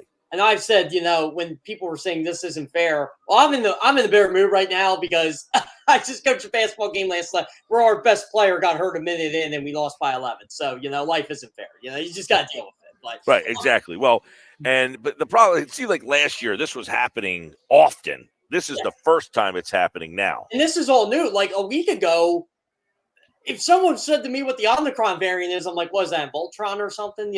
Or you heard about it, but it wasn't like as big. It's just crazy to me how the league has all these positive tests, and I'm hearing a lot of these players are asymptomatic, and a lot of them are vaccinated. I still don't know that much about the Omicron variant yet. This whole thing is just developing again, but I go back to what I initially said. We're in a pandemic. I don't know why people are so shocked by this. I know we all want to get back to normal, but we are in a pandemic. We're still in a pandemic, and we're going to be in a pandemic for a long time. Jeff Kerr, CBS Sports. So we do have games this weekend, and the Eagles will play on Tuesday. So obviously we'll dig a little deeper into that. But I think the bigger what game this weekend in the NFC is the one that has the biggest impact, do you think, on that group of teams? Of all the NFC games, or are you just going NFC East? The NFC, okay, let's go NFC wild card. Which game has the biggest impact on the NFC wild card? Philly, Washington, to me, is the biggest one because they're both 6 and 7. And that's not till Tuesday now, so right. That game's going to have even bigger magnitude. Boy, I got to think about this. What do you got? You got San Francisco. Minnesota, you would think, right? What's that? Minnesota, Chicago, right, on Monday night? Well, is it Minnesota? But Chicago's kind of, I would think maybe Atlanta and San Francisco, right? Yeah, Atlanta can bring everybody back to the pack. It don't matter. Like, if you're an Eagles fan, you kind of want to root for Atlanta anyway, right? I was going to say, let's take a look at that. San Francisco wins. They're basically going to be the 6th team. They'll go to 8 and 6. If Atlanta wins, they get to the 7th win, and that brings San Francisco back to everybody. And Philadelphia has already beaten Atlanta. So you're kind of cheering for Atlanta, right? You would think, because the Eagles are the tiebreaker over them anyway. The only way Atlanta's passing the Eagles is if they end up a better record than them. I don't see that happening. But I know they played Tampa twice already. But I don't know, Mike. It's in a way I kind of want to get one of them eliminated, so maybe San Francisco winning would be better. Well, you're going to get Tampa Bay playing New Orleans. If New Orleans loses, they would be 6 and 8. So that would eliminate one of the group of teams. And then Monday night, there's 2 Monday games. It's Minnesota, Chicago. You're rooting for Chicago to beat Minnesota, obviously. Oh, yeah. And I don't think Chicago has a chance to beat Minnesota. But then again, I didn't think Detroit had a chance to beat Minnesota either, and they beat them. So it's been a crazy year. I'll say, do you know this is I think they've had the most teams that are 4 games worse than their opponent win, like ever, and we're only in week 14. That's insane. Which means more upsets are on the way. More upsets. Yeah, it's basically don't gamble on the NFL. I mean, that's pretty much what it's telling me. Let me get your thoughts on what Nick Sirianni said today, real quick, while we're bouncing around here. He said that Hurts was a full go, but he didn't say he'll be ready to play. He said he's pointing in the right direction. Now, will we be ready to play on Tuesday? We got 48 hours. Well, his press conference today was before they announced the game was moved. And by the way, he handled that brilliantly. I must say that. Nick Sirianni, I think that team will be focused to play on Tuesday night. I think Nick Sirianni goes, look, we'll control what we can control what's in this locker room, and we have to play Monday or Tuesday. So it seemed like the Nick Sirianni was getting an indication that they at least were discussing the possibility of moving that game. Okay, so does that make you okay? So did you feel that if the game was Sunday, Minshew would play, and now that the game is on Tuesday, that Hurts will play? Yeah, if you would have asked me, like, say if I was on Thursday, if you would have asked me who's going to start, I would have bet Gardner Minshew. Now I don't know. I mean, because I don't even know if the Eagles had to release an injury report for this. I guess it doesn't have to be till Sunday now. So That's interesting. That's another point, right? yeah, They're going to have to release some sort of injury report for the gamblers. Well, yeah, you would think, right? So I'm going with it as I think Jalen Hurts has a much better chance of playing on Tuesday now than he would played Sunday. If you would ask me like tonight if they were playing Sunday, I probably would have said Gardner Minshew. Yeah, that's interesting. So that I don't know, and I don't know how Eagles fans feel about that. You know, and I know that we had Sal Pal on earlier, and he said, "Look, Hurts is pushing to play." But why would he push to play if he's not 100%? I said, well, he's probably concerned for his job. If Minshew gets another chance to go out there and plays well, it's another opportunity for them to consider keeping him.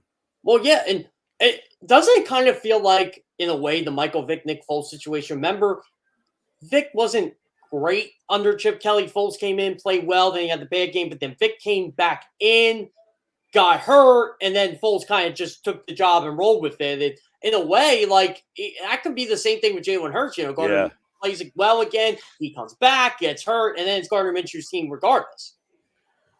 Yeah, similar. Yep. Where Hurts says, look, if I'm not playing and this guy goes out there and plays well again, he can have another game where they say, you know what, let's just stick with this guy. So I need to get out there and play. It's almost like a fifth starter in baseball. Like you Yeah. don't want to use him in the postseason, but kind of got to go with him. Tomorrow, the one game now, it's kind of interesting. You got Patriots, Colts. Patriots playing for the 1 seed now. Colts are playing to get in. You know, they're the 7 seed right now, or the 6 seed, I think. They are the 6 seed, which is crazy. They were the biggest winners last week from the bye week. Indy is what? I'm trying to think. What are they, 2 games behind Tennessee? They are 2 games behind Tennessee, but Tennessee swept them. So essentially it's 3. Like Tennessee can actually clinch the division this week, theoretically. Gotcha. All right. So that's another big game. There's so many games this week that are that have so much interest in it. The other game is, where is that? Where is the game? I have all these papers here because I'm at the sports book here in Atlantic City. So, here we go. The other one is Cincinnati-Denver, which is Cincinnati could if they win, they could potentially take over the division lead. And Denver, if they win, that would get them to 8 and keep them in the wild card mix. Yeah, I just did the preview for that game for CBS. I'm not doing that game Sunday. I got switched to Buffalo now because everything jangled up. But I mean, this is a Buffalo needs that game big. Yeah, they need that game. But I'll say this. Cincinnati, I think, needs that game a lot more than Denver does because Denver's playing. They're trending upward. Cincinnati should beat this team, and I mean, it's a big mismatch on paper in favor of Cincinnati. But if Denver switches to a cover 5 or a cover 6 on them, Joe Burrow might struggle. Joe Burrow's really bad against cover 6, but the problem is Denver does a lot of like disguising coverages, and they do a lot of cover 1 ultimately. And Joe Burrow's best in the league in that. So yeah. I'm curious to see what Vic Fangio does there because I feel like this is a game Joe Burrow's just going to light the world on fire.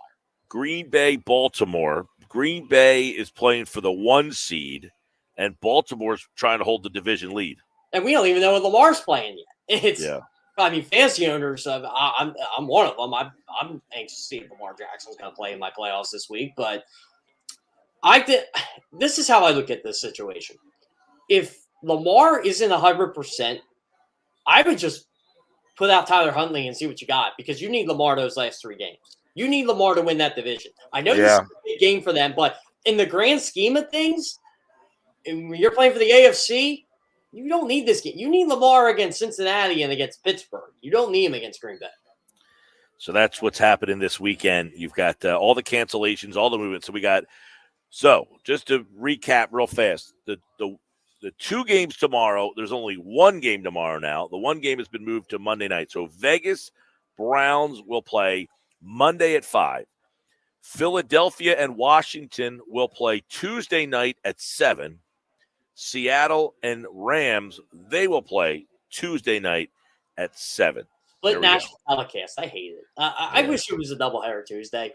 They should have, right? But I would imagine Fox was probably like, "Hey, we'll take these games, but we don't really have. I mean, you threw 2 games in our lap. What are we supposed to do?" And keep in mind, Fox got a game Saturday too. So, did you notice this, Mike? We have games now on Saturday, Sunday, Monday, Tuesday, Thursday, Saturday, Sunday, Monday.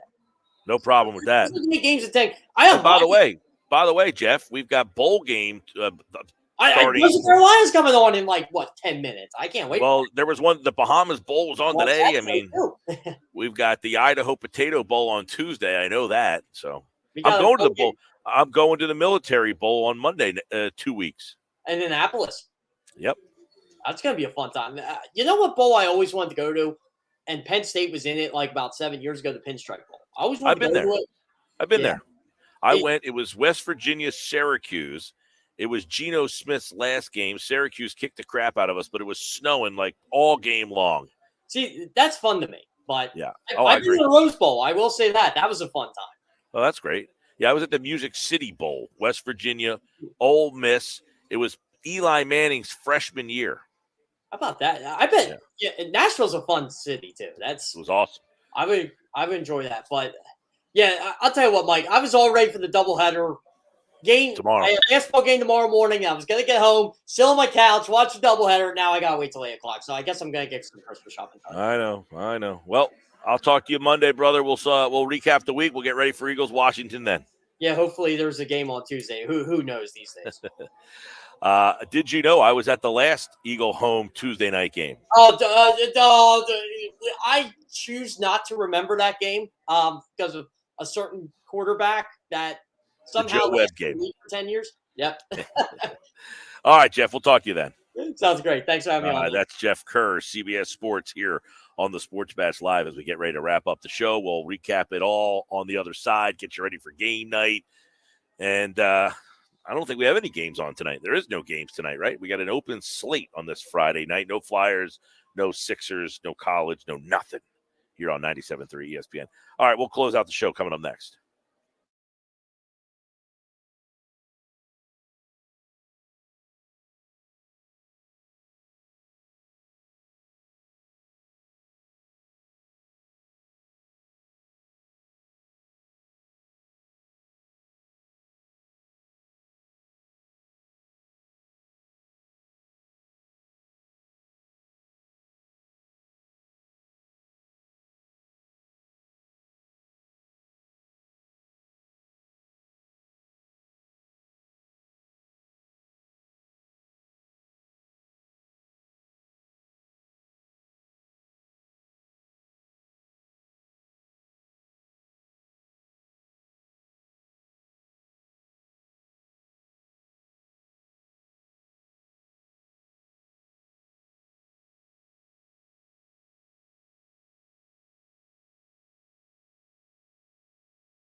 All right, we'll wrap up today's show, the Sports Bash Live, 97.3 ESPN. I want to thank the Bally's Fan Duel Sportsbook. If you get a chance to stop out here this weekend, not just to put bets in. You don't have to put bets in. You can come here and watch the games. They got the beer wall. They got 1, 2, 3, 4, 5, 6, 7, 8, 9, 10, 11, 12, 13, 14, 15, 16, 17. 17 TVs in my eyesight right now. They've got all the kiosk machines that you would ever ask for to put bets in. They got plenty of places for you to sit, lounge all over the place here. So always love being a part. I want to thank Sue and all the people here at Bally's Fan Duel Sportsbook for having us. Just to recap one more time, and by the way, Sports Bash is brought to you. Jeff Kerr's appearance is brought to you, by the expert solar team of New Jersey, EMT Solar, Roofing, Solar Guardian. Start your solar journey today. Learn more. Visit ESPNsolar.com. Just to recap one more time, the game tomorrow has been moved to Monday, Vegas and Cleveland. That game was at 5 o'clock. The Eagles game on Sunday has been moved to Tuesday at 7 o'clock. And the Seahawk Rams game is also Tuesday at 7 o'clock. So that is all the movement. And we'll have the Eagles game on Tuesday night at 7 on 97.3 ESPN. All right. Tomorrow, we will have a double dip Boca Raton, New Mexico Bowl starting at noon. And that will get us to 7:45's NFL coverage tomorrow night. On Sunday, we'll have Tennessee and Pittsburgh, San Francisco and Atlanta, and the Sunday night football game. And we'll be back on Monday. Have a great night, everybody.